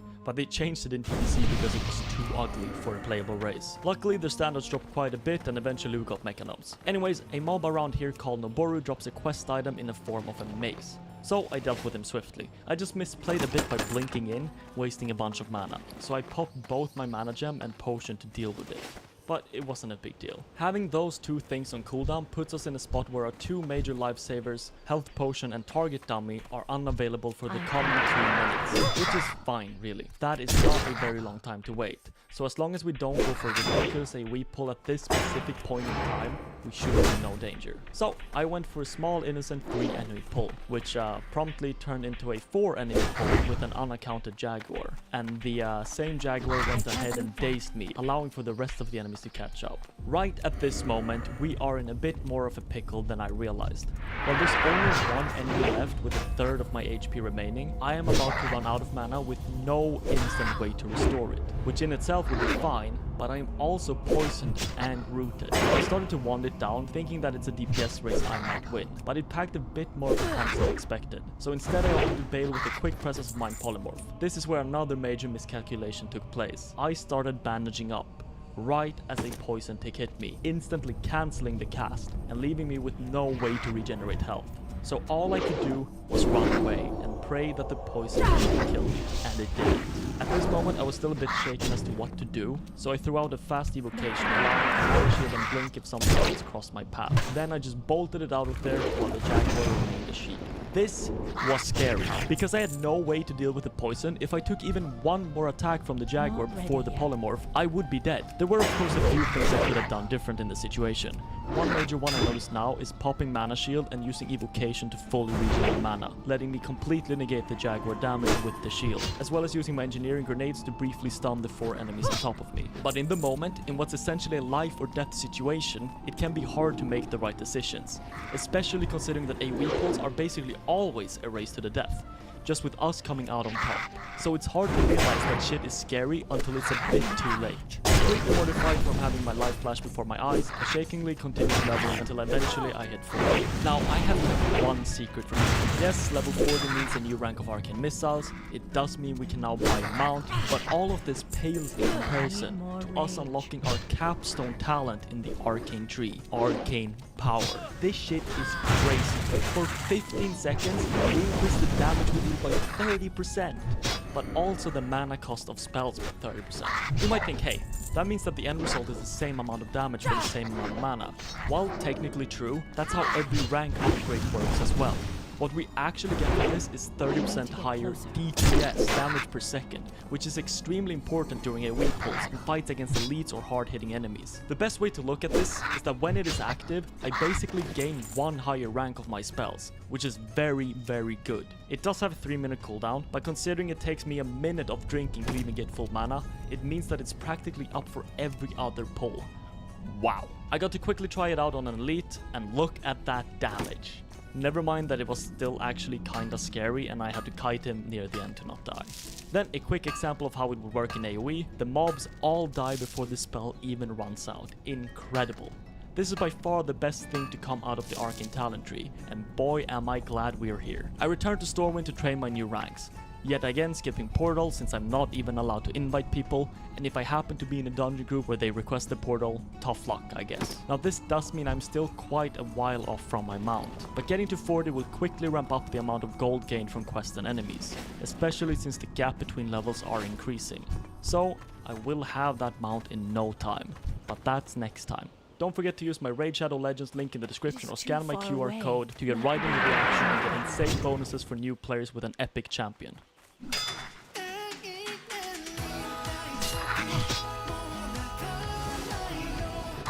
I'm an arcane only mage and I'm trying to get to level 60 without dying a single time. Last time we finally reached level 40 and unlocked a new rank of arcane missiles as well as arcane power, and boy are we strong. Arcane power increases our damage done by 30% for 15 seconds, and with the new rank of arcane missiles we are back down to enemies dying in only 2 casts instead of 4, although this probably won't last very long. But with our new arsenal we have something greater to worry about, our gear. While at some point in the past our gear was looking very strong, it has all but fallen from grace. I mean, we're still rocking the staff from the dead 20 levels ago. Unfortunately, at this point, the sources of gear are pretty sparse. Vendors don't really open gear at higher levels, and the items that do exist through drops and quests often have horrendous stats. This leaves us with one option: dungeons. Coming up, we have the 4 Scarlet Monastery dungeons available, which have a plethora of useful items we are looking to snatch, as well as Razor Feather diamonds. First, I need to get my levels up a bit and spend some time unlocking the quest going into SL. We are also very close to getting our mount. With just a few more gold, we will drastically increase our movement speed and shorten travel times all around the world. Coming into Ultra, the guide insisted on me doing the elite quests in the area. I'm not too sure about this. The entire courtyard is filled with elites with massive amounts of HP. Some of them can even fear me for up to 8 seconds. But I am not one to disobey the arrow, so in the stealthiest fashion ever, I snuck my way past the elites, at times running away to reset or polymorph my way out, until eventually I found the enemy I was looking for. All I had to do next was sneak into a building and with polymorphs we escaped them. When we take our time, it feels like we can overcome any obstacle. It is only in moments of rush that we get a few scares. And to really sell that point, when I saw a druid trying to contest my quest mobs, I sprinted into a building with way more enemies than I thought and kinda almost died. Now it was time for yet another elite quest, and this one is a tad bit trickier. I have to venture into Stromgarde in an enclosed area filled with patrolling ogres. The shamans in here have a chance to drop the quest item, and circumnavigating this place is kinda tricky. But luckily I got the drop on my first kill, and then I could sneak out with a few jumps. Recently I've also been adamant to look up enemies and potential abilities they might have before sending it straight into an AoE pool. And speaking of playing it safe, I also made sure to pick up a portal spell because somebody made a good point. While portals are not castable in combat, they are usable. That means if you put one up before you engage, you have an emergency exit for the whole party in case something goes south. Coming into Badlands, there's a simple yet very useful quest. Once we find the body of this dwarf, we are awarded with a jade. This gem is usually pretty hard to come by, and it's a requirement for a very particular quest that's incredibly for us. A mage-specific quest that takes us around the world in order to create 3 wands. One with arcane damage bonus, which is what we seek. This quest will eventually end in Scarlet Monastery, so getting this jade was another step towards preparing for the dungeon. Also, one of my favorite parts of this challenge is constantly looking around to find good AoE farm spots, and then pulling according to how good or bad it is. I'm out of range. Coming back to Strangleforn, I was feeling very brave against these goblins. So brave in fact I constantly pulled multiple without kiting, which of course in some instances forced me to hightail it out of there. Then it was time for another elite. The strategy when it comes to elites have changed a bit. First I pop Arcane Power and send 3 Arcane Missiles into the boss before the spell runs out. Then I try to use up most of my mana but save enough for Mana Shield, which I then use directly into a few ticks of Evocation. Mana Shield will block the attacks from the boss to not interrupt the cast of Evocation and allow me to get my mana back. Then I just need to use the rest of my mana to finish up the elite. This lets us keep a target dummy and potion on hand at all times in case something goes wrong. With Bagthera down, we were just inches away from our mount, and all we needed was to finish up a few quests for the final stretch. Before that could happen, we yet again stood face to face with another elite. This time I made a small optimization to throw a grenade at the point where I'm going to Evocation, giving me 2 extra seconds before they have a chance to break our shield. And with all those elite quests out of the way, it was time for another huge batch of quests to turn in, which we proceeded with haste before teleporting to Ironforge to pick up our mount. After careful consideration, I finally managed to choose which color suited us best. Now look, we even have matching eyes. This is massive. A 60% movement speed increase wherever we go in the world will speed up not only leveling our character, but also professions a lot. Of course, it has been a very long time for us without mount, so I instantly forgot about it and didn't use it. But with the mount, it was now time for me to do all the Mage Wand quest prerequisites, it now being easier to travel the world with the help of the mount. But as I was doing so, I got another jade drop, kinda ruining the whole point of my earlier speech and planning. And now that all the quests were done, I was ready to go into the monastery. After I found a group, of course. Well, while waiting to find a group, I decided to quest some more, which really ended up feeling like a mistake because of this boat quest. I'm supposed to find a single piece of parchment that can spawn downstairs in any of these boats at random. The thing is, they're so crowded with enemies that I barely have time clearing the place before stuff starts respawning. On the 3rd ship, I had to clear the place 3 times before managing to make progress on the lower floor, but eventually I got my hand on the paper and traveled to our final elite quest of the zone. Like the others, we took care of him somewhat easily, but coming up next is theoretically King Bangalash. If you have no way of stunning the king, he summons 2 adds at 50% HP, and he also deals a disgusting amount of damage. This coupled with the fact that we don't need any of the quest rewards, we're just gonna skip it, and instead enjoy our once again beautiful quest line. It wasn't until after I had run across half of Stranglethorn, done all the quests and turned in every last one of them, that I realized I had done so without using my mount a single time. Because my brain is the size of a pea. It was at this point where I had to actually stop questing, because I was getting close to eclipsing the level range for Scarlet Monastery. Eventually I just decided to make my own group, and started whispering the entire server for people, and in the end, I was successful. And our band of merry adventurers made our way to the undead starting zone of Tirisfal Glade. Scarlet Monastery features 4 dungeons that are linked in a central hub area. You have the graveyard, library, armory, and then finally the cathedral. In terms of items, we are looking for a few. There are 2 potential helm drops that have intellect on top of the stats we already have, weapons we could use to finally replace the staff from Deadmines, and a necklace, again with added intellect. There are also some zone drops from trash, but most of those items have like a 1 in 3,000 drop chance. So I'm not getting my hopes up. Any upgrade we get our hands on here is massive and will most likely last us a very long time, if not all the way to 60. As we enter the graveyard, we instantly hit the jackpot. In this dungeon, a variety of different rare mobs can spawn, and we just happen to hit the one that drops the first helm that we can use, and with that drop, we got our first upgrade. Killing Thanos dropped his offhand, which I agreed to pass to the healer since he was already running one-handed weapons. This is also where we struck a deal. I will pass the dagger from the library as long as he passes the staff, which he agreed to. But as we got to the library, unfortunately the dagger dropped, so I had to pass it. In theory, this deal was pretty good though. While the dagger is decent and features a good amount of spell power, leveling as a mage you almost always prefer intellect and stamina over it, because the coefficient of AoE spells is completely horrendous, making it basically a dead stat in those situations. In the armory, there is nothing that can drop. The only thing we can get out of this place is absolutely destroying the last set of trash that spawns after Hero is dead. With that out of the way, we moved on to the final dungeon, Scarlet Cathedral. Because we already secured the helm from the first dungeon, we're hoping to snatch the neck here if possible, but sadly, it was the helm that dropped. Which I passed, because while slightly better, taking 2 helmets would have been very greedy. So in the end, we got quite unlucky on the loot. But at least the priest got absolutely decked, which doesn't help us at all. The upside of course being that we can now turn in our wand and get our best in slot item all the way until level 60. With this new and improved mana pool from the upgrades, I now have basically double the amount of total mana compared to what my water gives me. On top of this, I've also finally gotten around to speccing maximum mana, which even further increases the time it takes for us to get back into action. Then all of a sudden, a level 54 mage in our guild died. And looking further into it, he had gone AFK while flying into Winterspring, and a bear had aggroed onto him when he landed, which eventually killed him off. Which is a cruel reminder as to what can go wrong in the way you least expect. Drawing inspiration from that death, I began an AoE pull with some Nagas that apparently have a 10-second silence. Silence is the worst form of crowd control for us. When stunned, we can blink. When rooted, we can escape artist. But when silenced, all we can do is run around like a headless chicken. Luckily, it still does allow us to use engineering items. And the target dummy saved us yet again. Recently, I've also been adamant to look up enemies and potential abilities they might have before sending it straight into an AoE pull.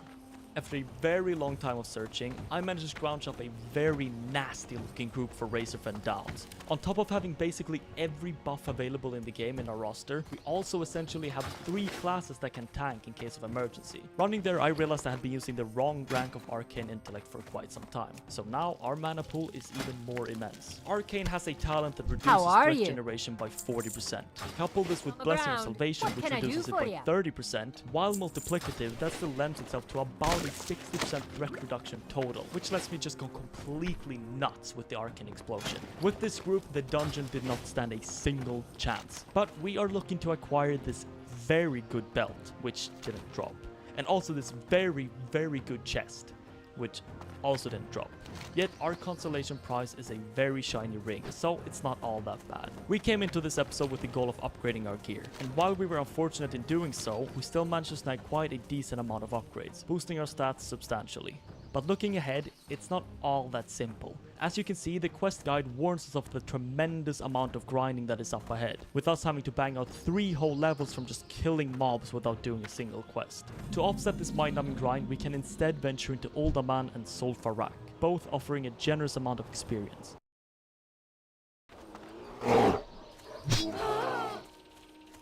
I'm trying to reach level 60 on Classic Hardcore as an Arcane only mage, and last time we delved deep into Scarlet Monastery and Razorfen Downs to pick up some upgrades. While we were slightly successful in doing so, in reality we actually got quite unlucky, and therefore we're still stuck with our level 18 staff. And seemingly to taunt me, this next quest awarded us with the most horrendous staff I've ever seen. But before we get too into things, I've taken notice of an item that will change the game forever. Engineering so far has been extremely useful, saving our lives on numerous occasions. But lately, I've not seen much reason to level it. The gear upgrades are all but past us, the target dummies don't really change in usefulness the higher you go, but this was about to change. The Gnomish Netomatic is a trinket that when used, nets the enemy target for 10 seconds, which is actually insane for us. We currently have no viable crowd control to use in combat as an Arcane only mage.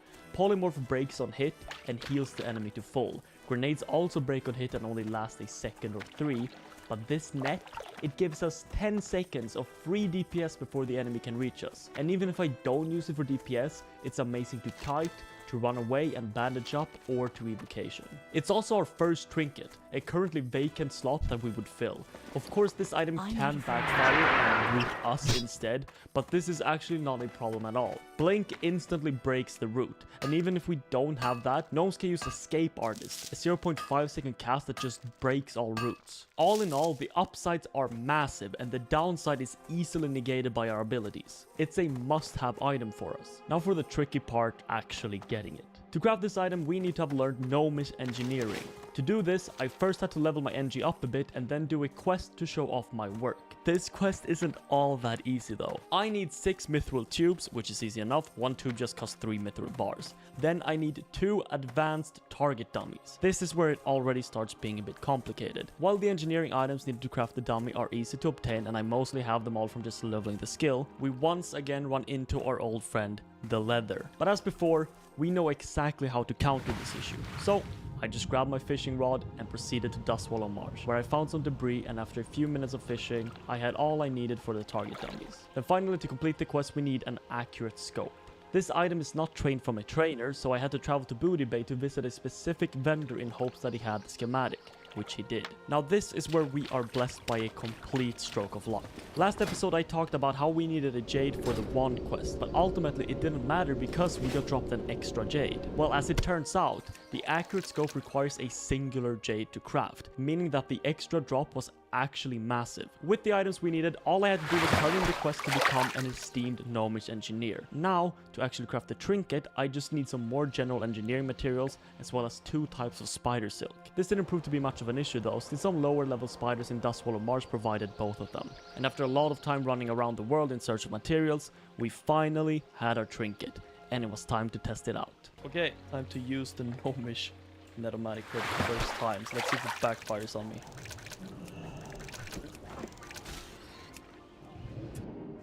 It did, but I also rooted him. So, you might think this trinket a bit niche, but I am soon returning to Stranglethorn Vale to face off against the most dangerous elites the game has to offer.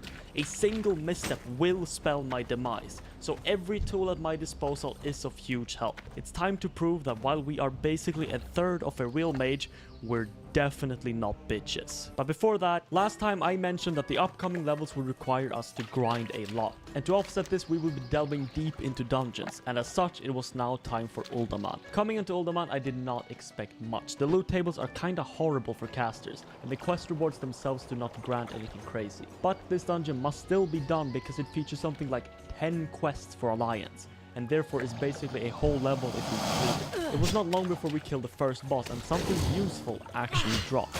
This pair of pants isn't amazing, they do nothing for our stamina or intellect, but do give us a lot of spirit, which is again marginally useful. To my surprise, I actually won it. As I said, coming into this I didn't expect much loot, but to be fair, it was better than I thought. I won a cloak as well, giving me some extra stamina and spirit, and the last one was just a ring with completely random stats, but for us it rolled the actual best combination possible, stamina and intellect. But I lost roll, so sucks to suck, I guess. At one point we went back to do the necklace quest before realizing that you need 5 silver bars to continue it. And the funny thing is, even though I'm 200 mining skill, I actually had 0 silver in my bank, which is quite unfortunate. But with the dungeon finished, I now actually had to be quite fast for the upcoming portion. There is a continued questline after Uldaman that brings me back and forth a bit, eventually leading back into the dungeon. So I wanted to see if I could make it back in before respawns. Standing in my way was a quick but dangerous elite quest. It brings me down into the basement of a dwarf fortress, which is a very scary place to be. In this place my escape route is very limited, and the elite itself is an elemental, meaning it has spell-based auto attack, so my mana shield will not prevent the damage. Of course, this would be a great place to try out my new trinket, but in my rush and stress, I completely forgot about it. But I managed to kill it anyways. Then, when I made it back into the dungeon, it had sadly reset, and I had to leave without continuing the questline. Next up is Zul'Farrak, although this will be harder than it seems. Official hardcore is very close, which means finding people who are not saved and in the correct level range for a dungeon is very difficult. Speaking of official, on release I will be doing a live stream that doesn't end until I hit level 60 or die. So if you want something to watch, make sure to stop by this channel. In the meantime, I spent some hours running circles on these pirates, killing so many that I might as well be going for insane in the membrane. Doing this also reminds me that I'm really just a budget mage. But it's still very good XP nonetheless, and being stuck here for a few bars isn't the end of the world. But like, still, where the hell are the drops? The drop chance for a pirate's footlocker is 8%, and I've killed well over 60 pirates without a drop, which is a 0.76% chance of going this dry. But of course, after bitching, I got the drop immediately and hightailed it out there. Then I actually ran past the guy who tanked my Razor friend downs, and apparently he had run a Zul'Farrak earlier that day and managed to grab Zul'Thras. Now to get that weapon, you need to acquire 2% drops in one run of the dungeon. So that's a little bit insane to say the least. After a while of questing, it was time to completely humiliate this poor ogre with the Netomatic, as he just stood there, unable to move, facing his demise. Subscribe. It is becoming increasingly difficult to AoE farm. As enemies approach my level, I can at most pull 2 at a time unless I have some terrain to kite around. If I want to try my hand at 3 or 4, I have to use Arcane Power. And this is considering I even got a new rank of Arcane Explosions but a few levels ago. But this fact hadn't really stuck with me yet. So during my time in Searing Gorge, I was chugging potions left and right due to overpulling. Where it really came to bite me in the ass was on a pole of spiders, while my potion was I popped down an emergency dump, so it worked out in the end, but it's still fairly close. With all of this in mind, it might actually be time to retire AoE. Yes, levels will be somewhat slower, but I'm now in the final stretch, and killing mobs as slightly faster is not worth dying. I was also about to find myself in the Zul'Farrak group, but apparently the healer died literally as I asked to join the group. Just remember when I said it was time to retire AoE poles? I lied, but yes, of course, as long as the terrain allows for it, we can always try. After a lot of running about, we hit level 50, which means we officially have 10 levels to go until we are done with the goal of hitting 60. And to reward us for a milestone level, all we get is a new rank of water, which is actually kind of big, don't get me wrong. Less time drinking means faster killing and faster levels. And to my extreme surprise, we actually got a drop that we can use from a random mob in Un'Goro. While agility is dead, the rest of the stats more than make up for it. We are now approaching a zone that I have dreaded ever since starting this challenge, Blasted Lands. Not only is it our first major introduction to late game classic WoW quest design, where we're gonna have to spend hours running around killing mobs for items with incredibly low drop rates, on top of most enemies having a shared spawn. But then there's also this guy.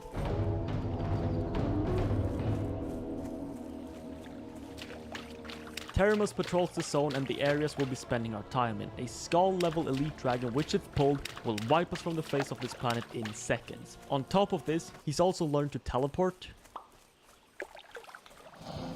After an intense quest turn-in session, it was time to go back to Stranglethorn for perhaps the last time. We were now back on the 3 ships, not to blatantly miss the parchment, but instead to kill the captains. And this time it was a different story. What? Bow of Searing Arrows? You're telling me I can't find a usable weapons for 30 levels, but I can find a bow of Searing Arrows? Anyways, this time in Stranglethorn was unlike the others. All we have left are a series of incredibly difficult elite quests that are heavily recommended to do in a group. Of course, we don't have a group, so we're gonna have to make do. First up, a quest that spawned waves of gorillas, ultimately ending in a wave of 6 gorillas plus the mob we have to kill. First wave was simple, just burst them down. Second wave came a bit quick, but with my mana gem I managed to clear it. This is where the problem started. As soon as the second wave was down, the third appeared and completely blocked my path, but I managed to flee up the mountainside and drink a little bit. The gorillas went on to attack the witch doctor inside, and I followed to burst down the named mob, as that's all I needed. They all quickly turned towards me though, which is fine. All I had to do was finish off the big guy and get out, but my blink got caught on terrain, and now I'm stuck with no target dummy nor blink to escape. Luckily, these gorillas are quite a few levels below me, and with a potion I managed to sustain their damage as I made my escape. Next on our itinerary was a sea giant. This one would prove to be the easiest elite since you can kite him to the Booty Bay guards, and with the use of our net this proved to be quite simple. All I had to keep in mind was making sure he didn't reset by constantly dealing some damage. This is where it starts going into very deadly territory. Mokrush is a giant with 9,000 health, which is situated on the island with the big statue outside Booty Bay. While it is possible to kite him back to town, this time the entire distance is covered in water, which means it's not as simple as just running with him. On top of this, his melee attacks hit for 500 each. That means in a mere 5 hits, I am dead. Yet feeling hopeful with our new net trinket, I wanted to give it a try. I pulled with the wand and made sure to blink as often as possible. Keeping mana shield up constantly is crucial because it reduces each melee hit by 390, although only up until my mana runs out. Eventually I threw the net, but even with that it wasn't enough to give me the distance required to make it all the way to Booty Bay, so I had to reset. Defeated, I considered just giving up, but then it hit me. For a really long time now, I've been keeping a singular use of a particular item on hand in case of emergency. That item being some magic dust. Dropped from the Dust Devils in Westfall, this item puts any enemy to sleep instantly for 30 seconds. In general, this item is pretty crazy, but since it breaks on damage, I haven't had an amazing use for it yet, until now. Considering how close I was to Booty Bay before I had to bail, this item could give me the extra distance needed to reach it. So, I once again jumped into the ocean to try it. After a few resets due to unfortunate happenings, I finally got one that seemed decent. I did the same as usual, but with wand, used blink as often as possible, and when it was time to net, it actually backfired. As I've stated, not too big of a deal. Just use escape artist and swim away. This backfire version of the net actually lasts longer than normal, so I managed to get a few extra hits in. Eventually I got very close to Booty Bay, but the giant had caught up. So it was time for the magic dust, which worked out perfectly. I managed to make it to the guards, who subsequently aggroed onto the giant, rooting him in place. Now for the second part. I need to deal more damage to this giant than any of the guards individually, so I popped arcane power and started blasting, and eventually I managed to get the kill and my quest item, which apparently gave a very disappointing amount of XP. Well, at least this gave me enough confidence to try the next elite quest, King Mokla. I quickly went and got a new magic dust, then returned. This absolutely massive gorilla has even more HP, hits for the same amount plus some extra due to abilities, and is a stun. In theory, this should be easier though. The length of water I have to cover is substantially shorter, and he's a beast, which means he can be polymorphed at any point for me to gain some distance. One problem though, apparently he can't swim.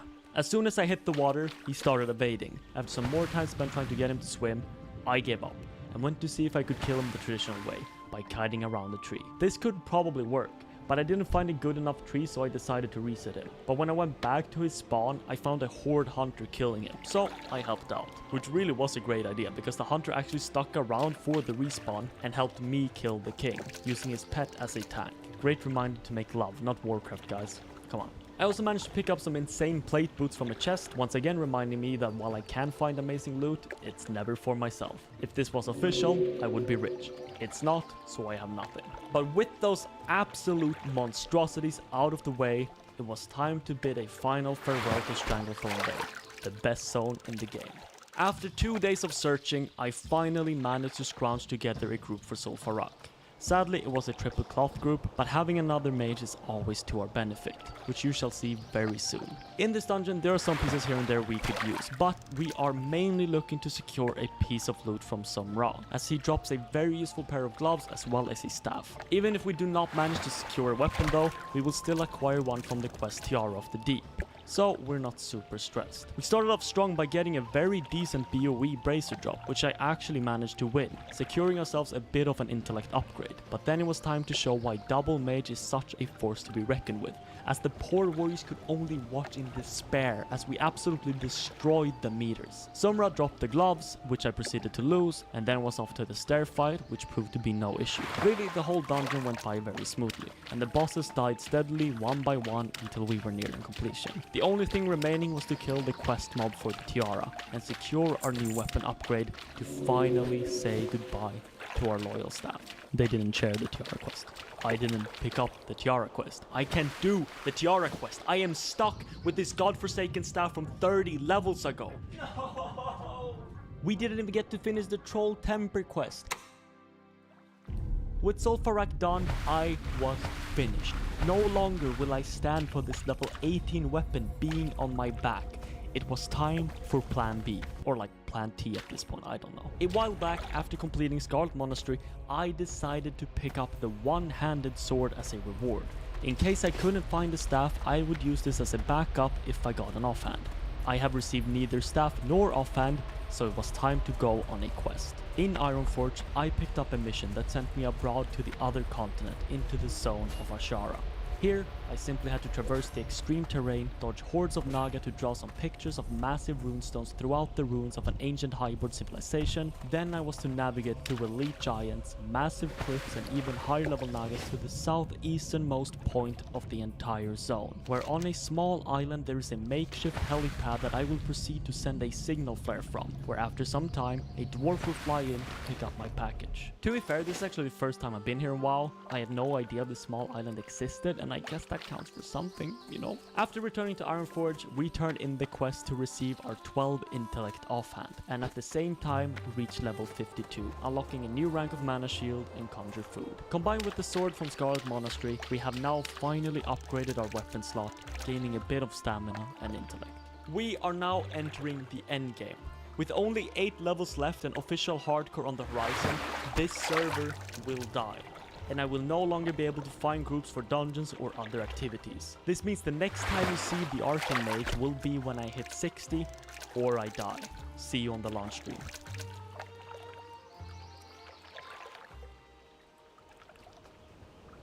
Hercules 20-volt brushless power tools are as good as the best for a whole lot less, only at Harbor Freight. Smart founders know something most people miss. Get your domain name even if you're not ready to launch your business. With Wix, you can grab yours now and then get to work. Here's why it matters. Finally start blasting some levels. After level 13, taking 6 whole hours. Or actually, we can't. At the end of last episode, I fished for some trunks and considered the items contained within the trunk to be unlocked. This is being changed. The items from these trunks are just too good to be considered unlocked, as it will devalue massive portions of this challenge. This means that any item I received from the trunks are no longer unlocked, and in turn, the medium leather we got from the auction house is cheating. So, our weapon is no longer usable. Still, an item doesn't need to be unlocked to be used for crafting, like any cloth or meat, but it does prevent me from buying it from the auction house. So to remedy this and be able to use our weapon, I made my way back to Darkshore in an attempt to get my hands on 1 additional leather. Oh, let's go. I was gonna do multiple, but this took so long. Yeah, I found the medium leather. Delete it. Okay, I can equip my weapon again.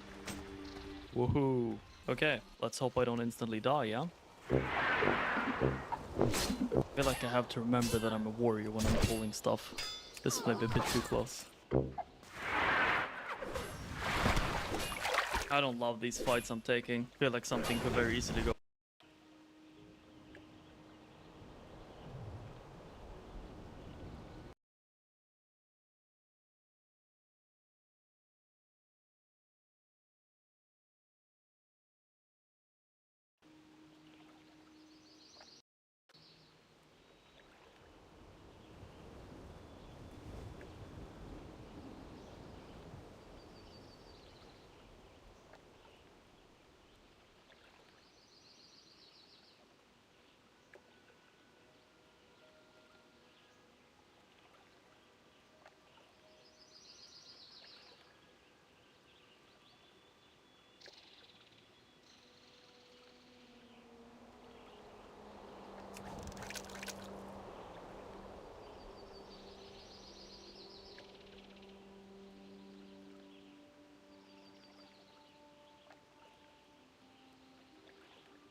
Make them remember what they did to us, Jason. I will, Mommy. Kill them.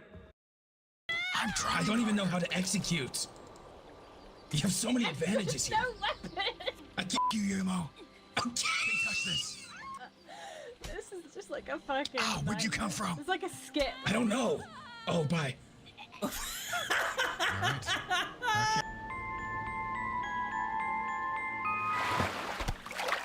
Hey. What's up, Hello. Robin? What's up? Nice to see you, man. Yeah, good. How are you? I'm alright. Oh, you know what? I really wanted to talk to you about something recently.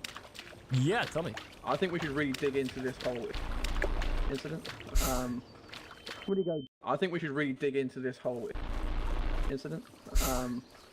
Where do you go deep into it? You know? I was just thinking that you were too normal and that something's up. Going with the allergic string. Hey! It's the Dark Lord! The Dark Lord? What the? He used to be my master. What the hell? I'm not fucking with this. Please, I served you so well. I see. Oh, fuck! Sorry, I don't. What do you look for? What do you look for in your victims? Flesh and blood. Okay, yeah, that I can give you that, but I don't want to. I need to go. Help! Sorry, OOC right now. What the fuck is OOC? Out of character. Back I'm OOC. What don't you understand? What don't you understand? You smell good. You lock a door and I die. You lock a door and I die. Oh, this will be remembered. Oh, I'm angry. Oh, fine. He's in there. Probably. I am getting up, Mother. No, he's in there probably. Don't waste your time on me. I'm just a little street rat. Rats are not good enough for me. I'm completely. Oh shit. Okay. Rated T for teen. Great to meet After a you. long, cold night of searching for Silverleaf, male Night Blossom is ready to curl up with a good. Who's over here? Who's that? I put Who's that? petrol in the car. We need keys. We need keys. Perfect. I got keys. Cover me. Cover me. You got my attention. This is gonna be a tight one.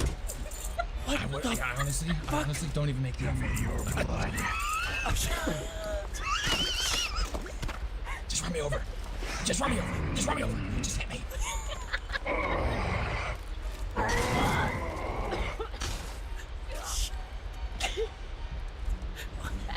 Oh yeah, he's on the right. Okay, you wanna go left? Yeah, keep I going, go keep left. going, Sorry. Yeah. keep going. I gotta dodge him. He's trying to come in front of me. I need to play unpredictable. It didn't work. Can you? I have no weapons. Oh I have shit. no weapons. I have no That's weapons. fine. Good luck. I can't get out. I can't get out. Ah! Hello, youngling. Help! Just leave us. Oh, he's coming back, Tio! He's coming back! I'm out of here! Emma, get in! Just go! Just go! Don't Save get in! yourself! Get in! I'm not leaving you! Get in! Get in! Do you see him? Do you see him? Yeah. No, I don't. I'm sorry. Oh, he's right behind you. Get in! Get in! I'm gonna get in. Go. I can't drive until you're in! Oh! Can you tell me where he is? I'm only looking back. Uh-oh. Yeah, I'm out of here. Now, why does he teleport in front of me? Oh. How do I leave? How do I leave? Uh-oh. I can't. Don't worry, I have a secret weapon. I have a secret weapon. I have a secret weapon. Okay, I need to go find a weapon. I'm going to find a weapon. What happened to my... What happened to my... He's using magic! My firecracker!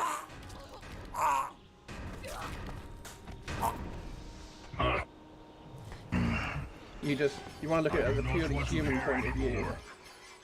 And, you know, it is a tragedy. You know, there's a lot of loss of lives. You know, is there right and wrong? You know. He was annoying. I mean, we can't see Why anyone. did we try? Why did we try? I don't know. Where the fuck am I?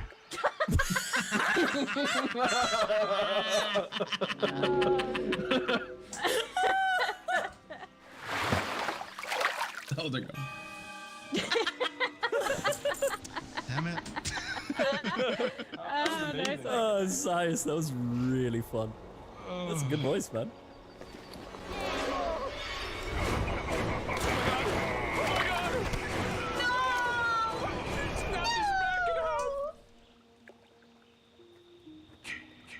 I get equally surprised every time I see that ass, man.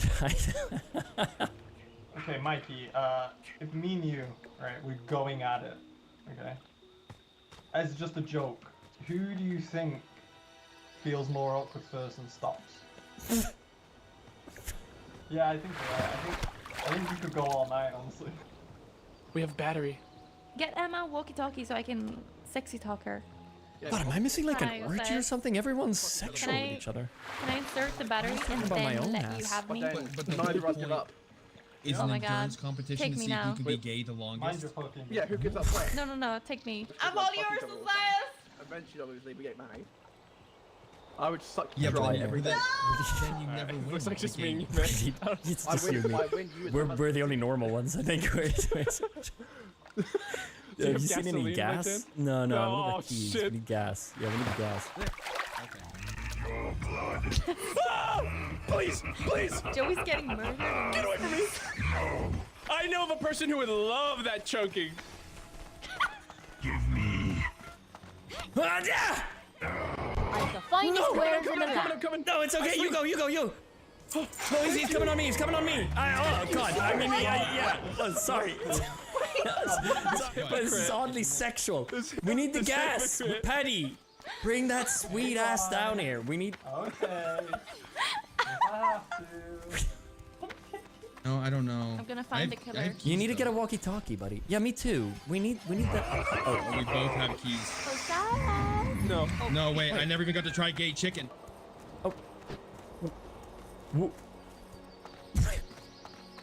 Hello? Where the fuck is this gas, Joey? I don't have the map, man. I do. You have to... Okay, tell me where Patty is. Oh, he's on his way. He's finally on his way. We gotta go escort him. Is that Did he lie this whole time? Where the fuck is the gas? I shut you! Gas is in the building over there. If it was over there, it would be on the map. Only if someone picks it up. I smell flesh in here. Uh-oh. Shit, bro. Oh shit, we have to make a snap. Oh no. Yeah, hurry. Get away from him. We can beat him. Oh, I've got you. Run.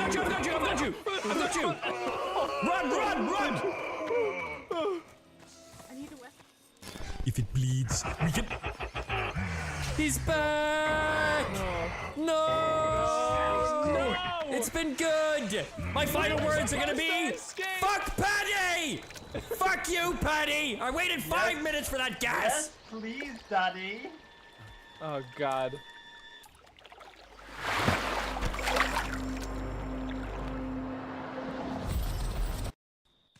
And then it cuts to Patty, and he found gas.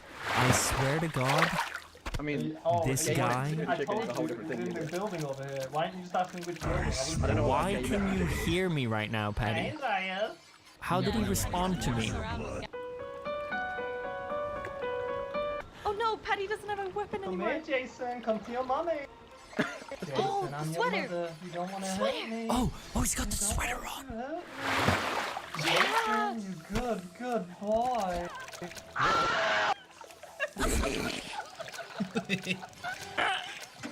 Nice! Run!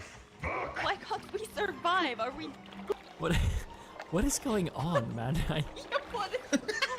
It just feels like an episode of Scooby-Doo. Everyone's just running around in circles. It's like a porno episode of Scooby-Doo. Whoa, okay. Oh, he's telling him to get No, in the don't car. do it. Yes, sir. No, he'll With his take you. authority voice. No, why would you? Yeah. Yes, sir. Now go. Huh? Oh, thank you, sir. I don't have a map. Can you guide me, maybe? He asked the killer Yes, sir. to guide him. Okay. Yeah. He's ahead of him. Mm-hmm. Keep driving. Oh, okay. I'm sorry. Left or right? Keep going. Yes, sir. Sorry, sir. Reminds me so much of Shaggy. Huh? Yes, sir. Yes, sir. Sorry, sir. Zoink, Scoops. Zoink. What a great round. so Well good. done, everyone. Patty, what the fuck? Shot me. You got a problem? He's a whiny little bitch. That's Well, you what- literally said you had the gas, Patty. You literally said you had the gas. Don't. Fuck you, dude.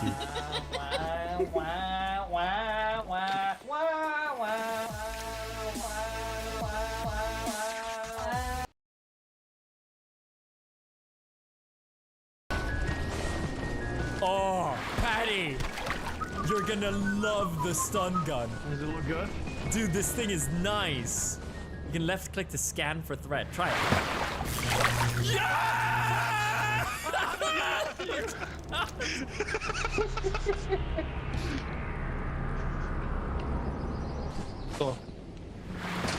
Oh my god. It's a mansion. Oh, music. There's gonna be new enemies? Okay, Sammy, we're going upstairs now. We went into a mansion. It's really weird. Bro, I'm not liking this. What is it? It's a classic. It's a classic. He's down here. He's down here. He's a. Who's a classic? What the fuck kind of creature is it? It's a dude. It's a dude. Eyes. Yeah, Get on top of this thing. Come, come, come. On me. On me. Let's focus. We're running out of time. Let's focus. I'm out of battery. Enemy dead. Behind you! Enemy in the room. Oh. Shop your new mattress your way at Ashley. Browse our wide selection online from the comfort of your home, or come in and. No, you're getting it. Get the weapon. Get the weapon. Fuck it up. Fuck it up. Fuck it up. It's gone. It's gone. It's gone. Get a walkie-talkie. I got it. I got it. Sammy, do you see the enemy? Yeah, it's dragged him off really far away. How do I use it though? Okay, it dragged him off. It dragged him off. And then right again. Okay, grab that mirror. Go through the way you came. Come. Don't go this way. There's an enemy at the end. Don't go this way. Don't go this way. Come. So stop! Yeah, just give us a second, Sammy. Come this way. This way. What's happening? This thing does a lot of friendly fire. I think it scans for any life form. Okay. Oh! Get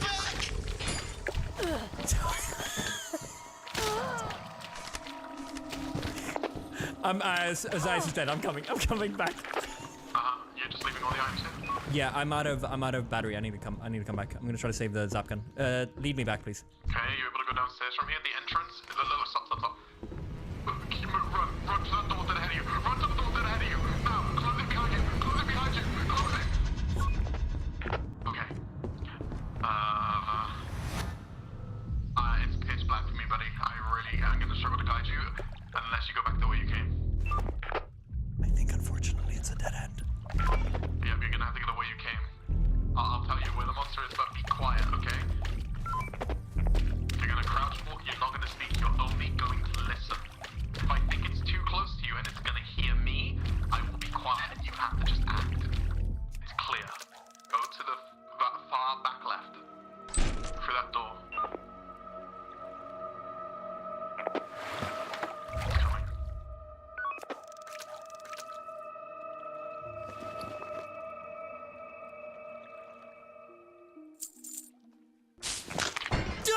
Oh, dude.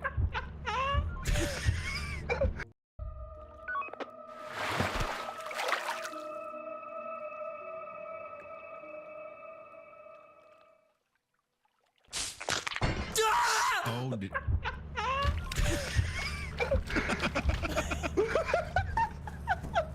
Should I have said something?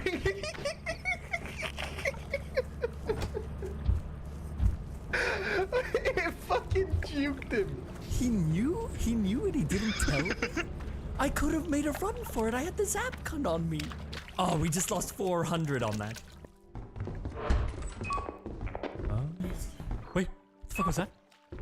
Was that you? Sammy can't see anything. Oh my god, it was Beata. My bad. I thought I heard a girl.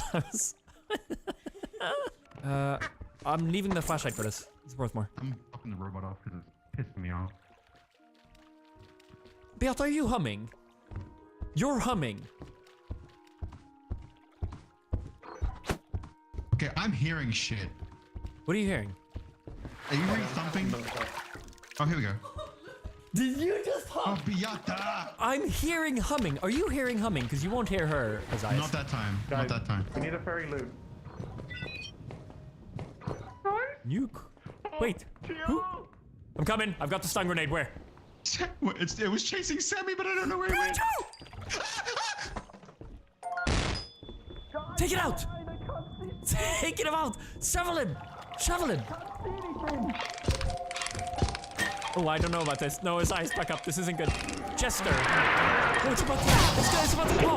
We have to run. We have to run. Oh, it's towards it. We have to go behind it. We're past it. We're past it. What the fuck? Go, go, go! No, fuck this. We're leaving. We're leaving. Okay, careful of monsters. Yeah. Careful of monsters. No talk.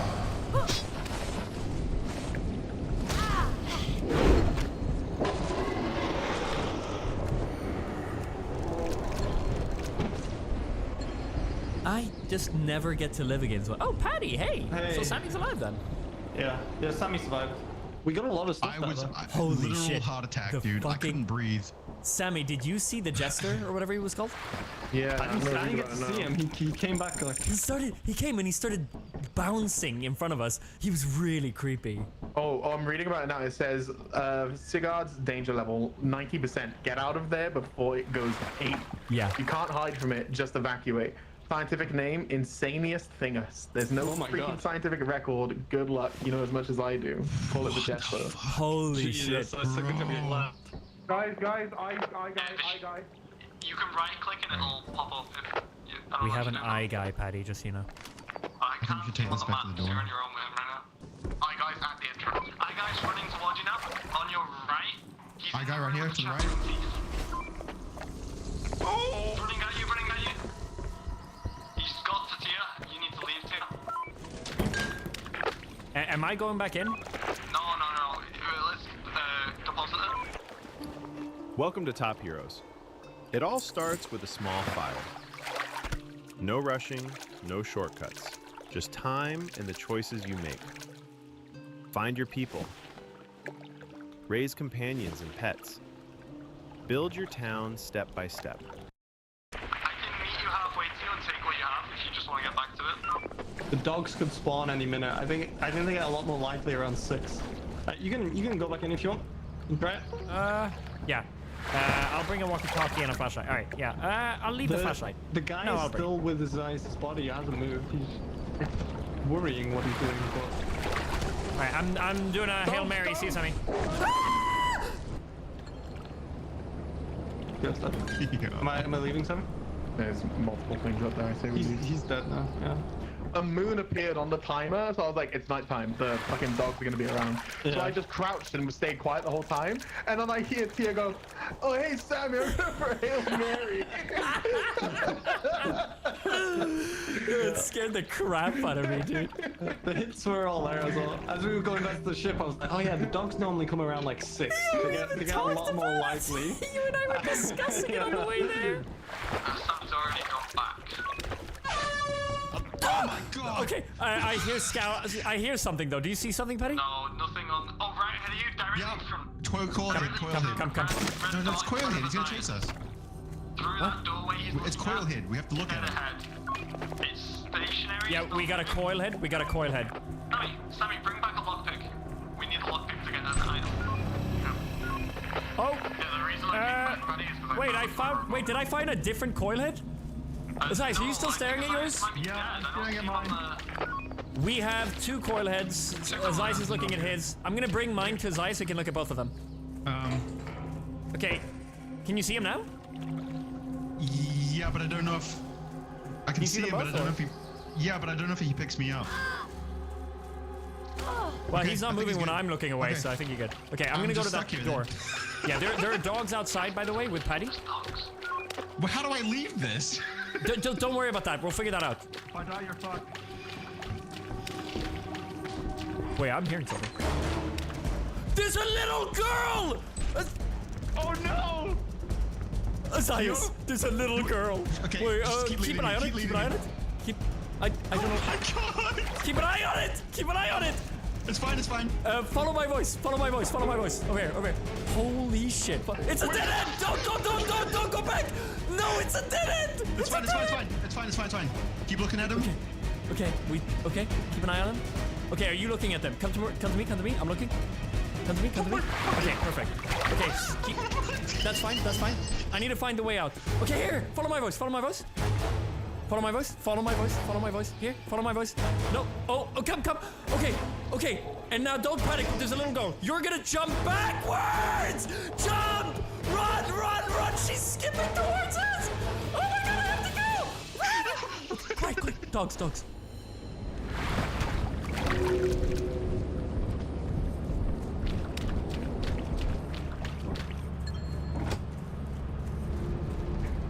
Teal, you killed Sammy. You fucking murdered him. What did I do? Killed him. You were screaming so loud it came through his mic while we were next to dogs, and the dogs ripped him apart. No, is that why I died? I was like, what? I was so confused why it attacked me. You did not move, right? But I could hear Teal, and I was going like, how can I hear Teal? And I turn around, and I hear him coming from Sammy's mic, and the dog just like snaps onto him and kills him. Now apologize to me. Did you never hum? No. Beota never hummed. Beota never hummed. I was sure. I keep hearing humming from a little girl. It's gonna go dump it. That really, that audio is so good for the singing. Ready? The singing sounds so good. Upstairs is empty. You have a lot of What is that? Is it not you? Wanna go down? I can't see. Oh my god, dude. Well, there's more loot in that direction, so Are you singing? Tell me right now, are you humming? You're totally humming. Oh, you're fucking humming. Zeiss, did you hear humming? Go left. No. Yeah, it was the little girl. Sure? It's the little girl. I could hear humming behind my head for so many turns. It's a little girl humming. I thought you were humming. Apologize. I'm sorry. Moons. Dine. 600. Confirmed. There's a box of one of you around. Oh, here. Looks like he's done it. Is this it? Seems to be that. Here, it's right here. Oh. Found it. Okay, it's a mansion again. Yeah.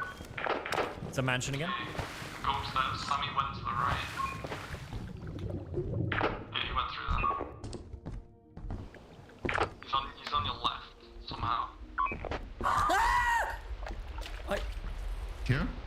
Hey, man. Somehow. Here? Hey, man. What the fuck? Dude, I like the lady from Tom and Jerry. She jumps up on the stool. He's on your left, somehow. Here? Hey, man. Yeah, you should be with Sammy, so he's on the way. Lizard? Lizard.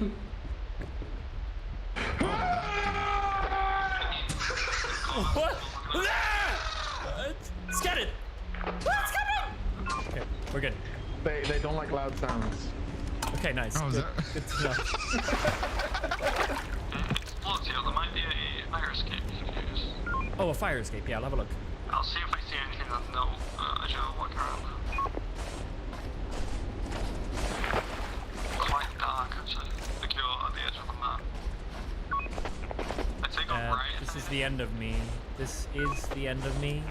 If you fell off the Remember me for how I live, not how I died.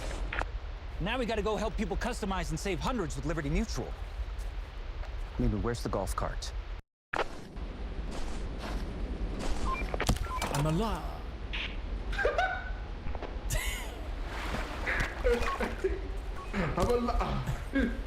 If we do dine, it's now eclipsed. I mean, we can make it if we crouch walk the whole way. If you go to the next room to your dead ahead, you have 5 items in the next room. 5 items, 7, 12 items in the next room. Dog. You should leave. You can't talk to you now. Just get out. It's not worth it. Yeah! Yeah!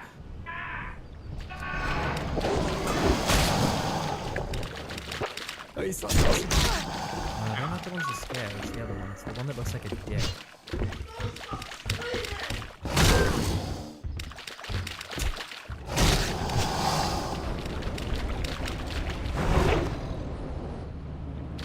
Need more range.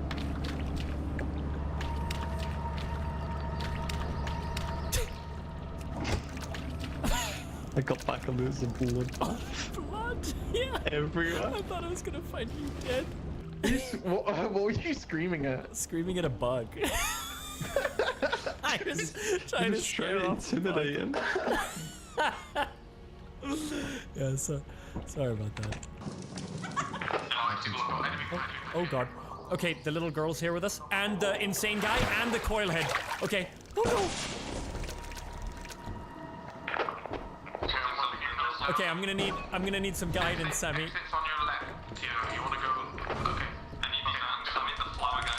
Now where? He's going insane and the girl's after me. Oh no. Oh, and lead me, lead me.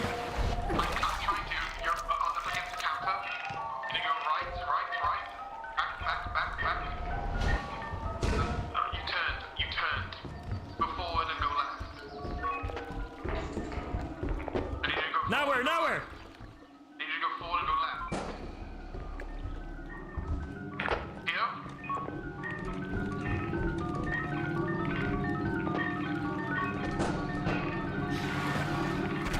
Nowhere, nowhere?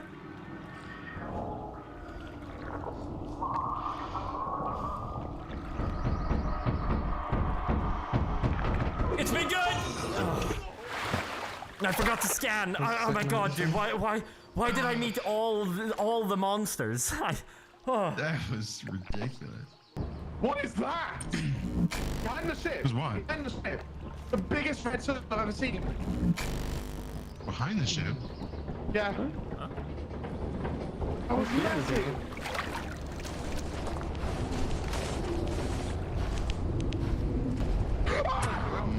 Oh my god! Holy shit! Sammy? I didn't scan it! I didn't see it! No, I didn't see it. I was too shocked to scan. Sammy's dead! It's still here, it's still here! Why are we going after it? Paddy. Zeiss and I will go. I see it, yep. Zeiss and I will go to the man.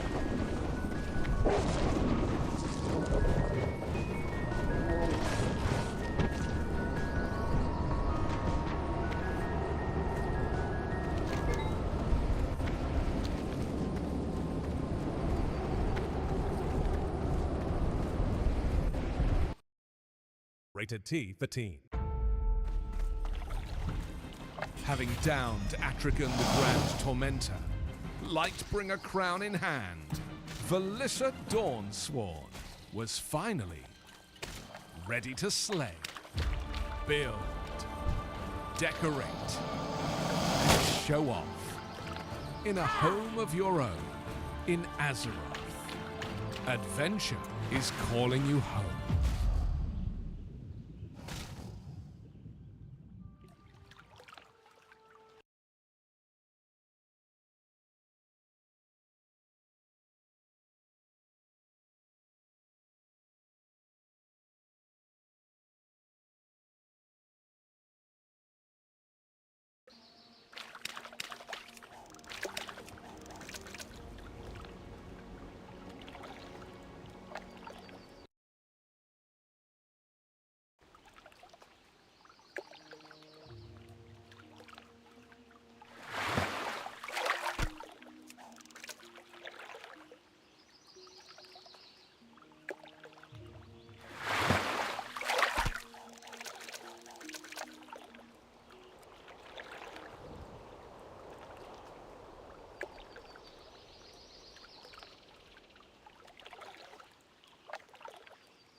What happens when one pro player goes up against 5 challenger players, but the pro player is literally hacking?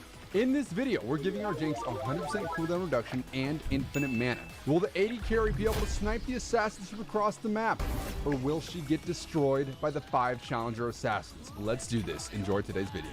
Let's go, baby! We have no team and we don't need one. I'm pretty sure with the 100% CDR, W level 1 is the way to go. Wait, I can ghost. Because it don't matter, baby. Wait. Oh, I'm an idiot. I was supposed to buy the jungle.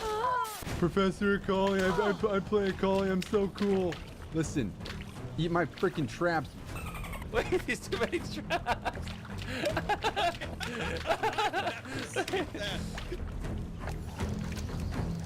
I actually can't move.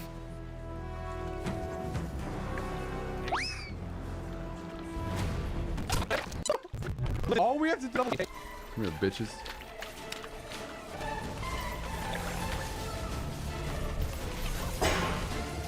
Cut off W. Okay, never mind. Okay, I'm out. You win that. Yeah, you win that. 2 grand. I'm going. Yeah. I close in a second. Okay. You lying sack of Bruh. Fucking bitch. The joke's on you. Fuck this guy.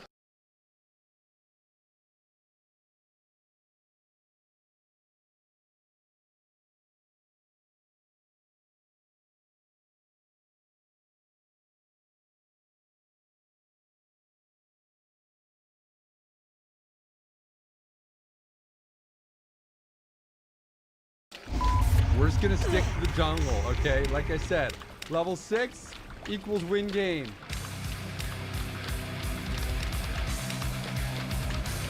Bye, have a great time. Still guy thinks he can get away? Okay, he can.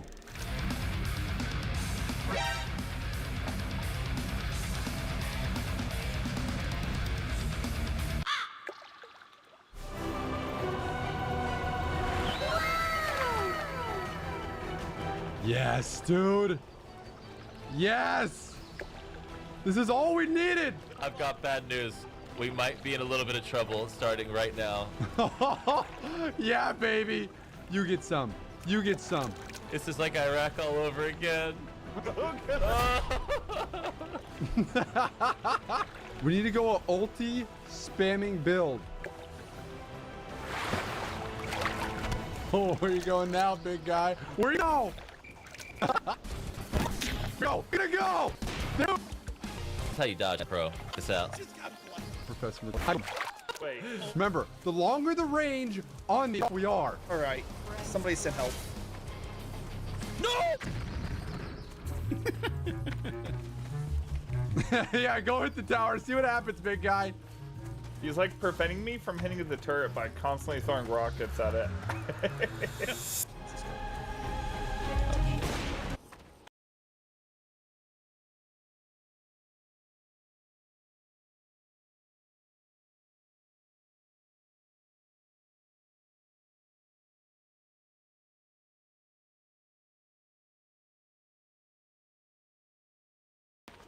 Behind this advisor are Vanguard's institutional quality bond funds, powered by a deep bench of experts who have outperformed peers over the last. I'm getting 2 shot. Oh, we killed someone. Oh my god! Oh. What the heck was he doing? How are there? ya? Oh, shit. I'm okay.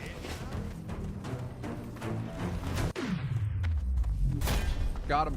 Oh my god, I don't have damage. Oh no!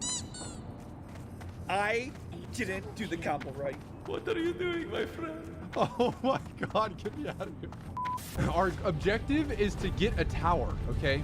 We're doing a good job killing him right now. But this tower is a slippery little that we do not like.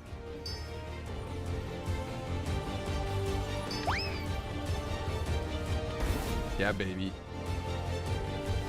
We cannot lose any inhibitors. We're level 11. That's fire.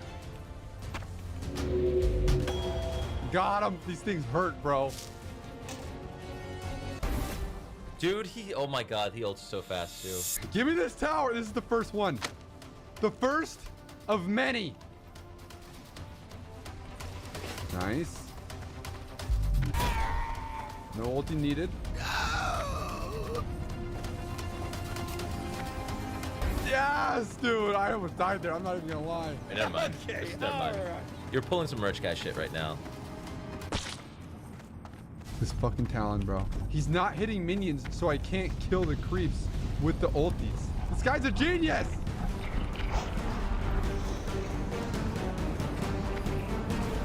Run, man, run! Walk into the... I'm gonna proxy his... No! Nice ulti, pussy. Say it to me.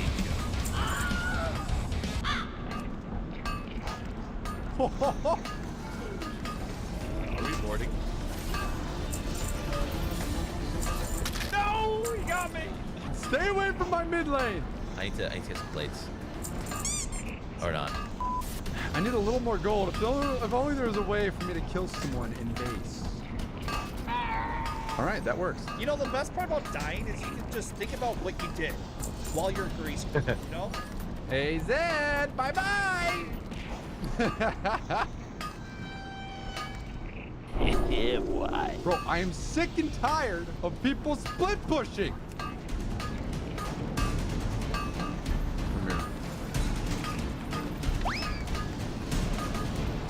Come here. Come here. There we go. Sakes.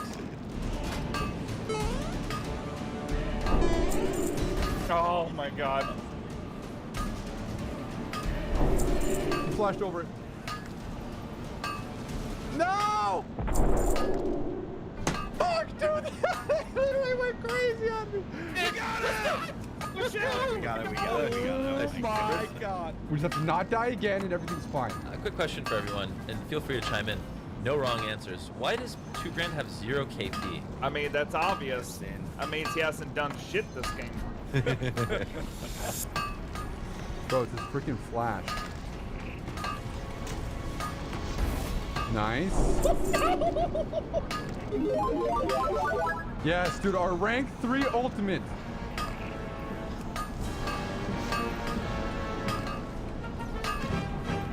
Where you going, bitch?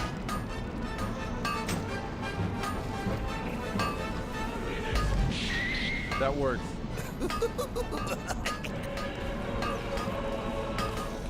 Oh, God. He's actually doing work over here. And I'm dead. Maybe we get a hurricane? No, we just need more ulti damage. That's what matters. What's he gonna do? What's he gonna do? Okay, that was not my play. That was not the play. Oh, that was a big boy. That was a big boy. How you doing? Enemy pentakill. Wait, we actually killed them all. It's time to push. It's time to push. All right. Not gonna lie, they're all spawning. I'm a little worried about it.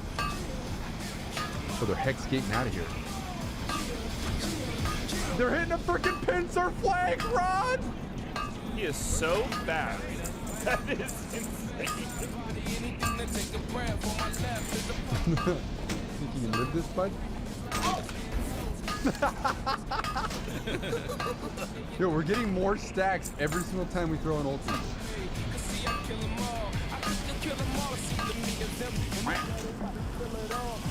Oh no.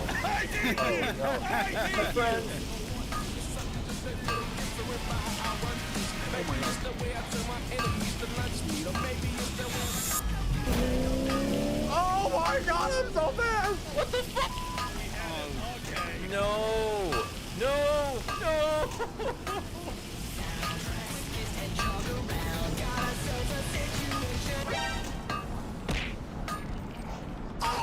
No! Yes!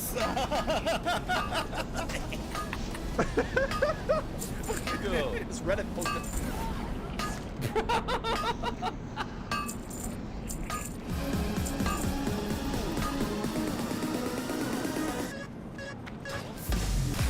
Oh, he's up here. What?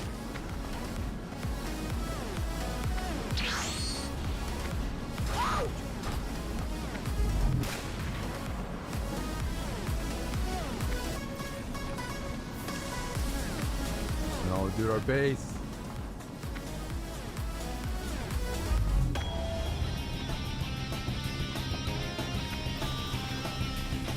Get away from me.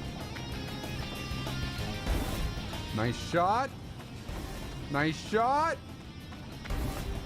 Very nice. Fuck. Yeah, we can get inhibs. We did. We got one. We got one.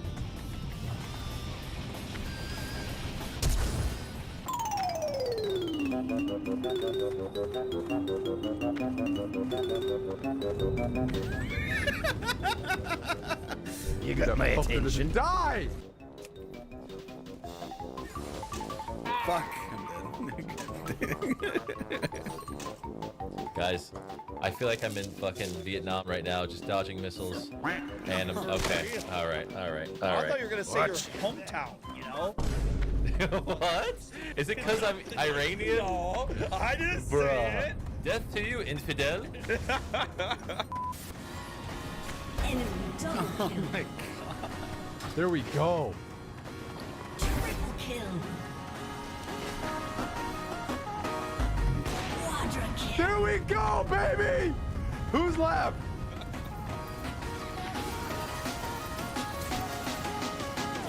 Oh no, I didn't get it.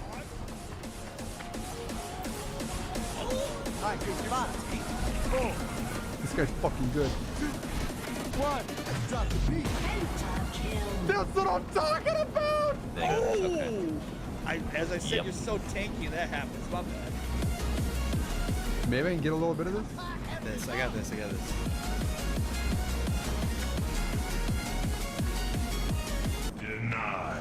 We just gotta be pushing out waves.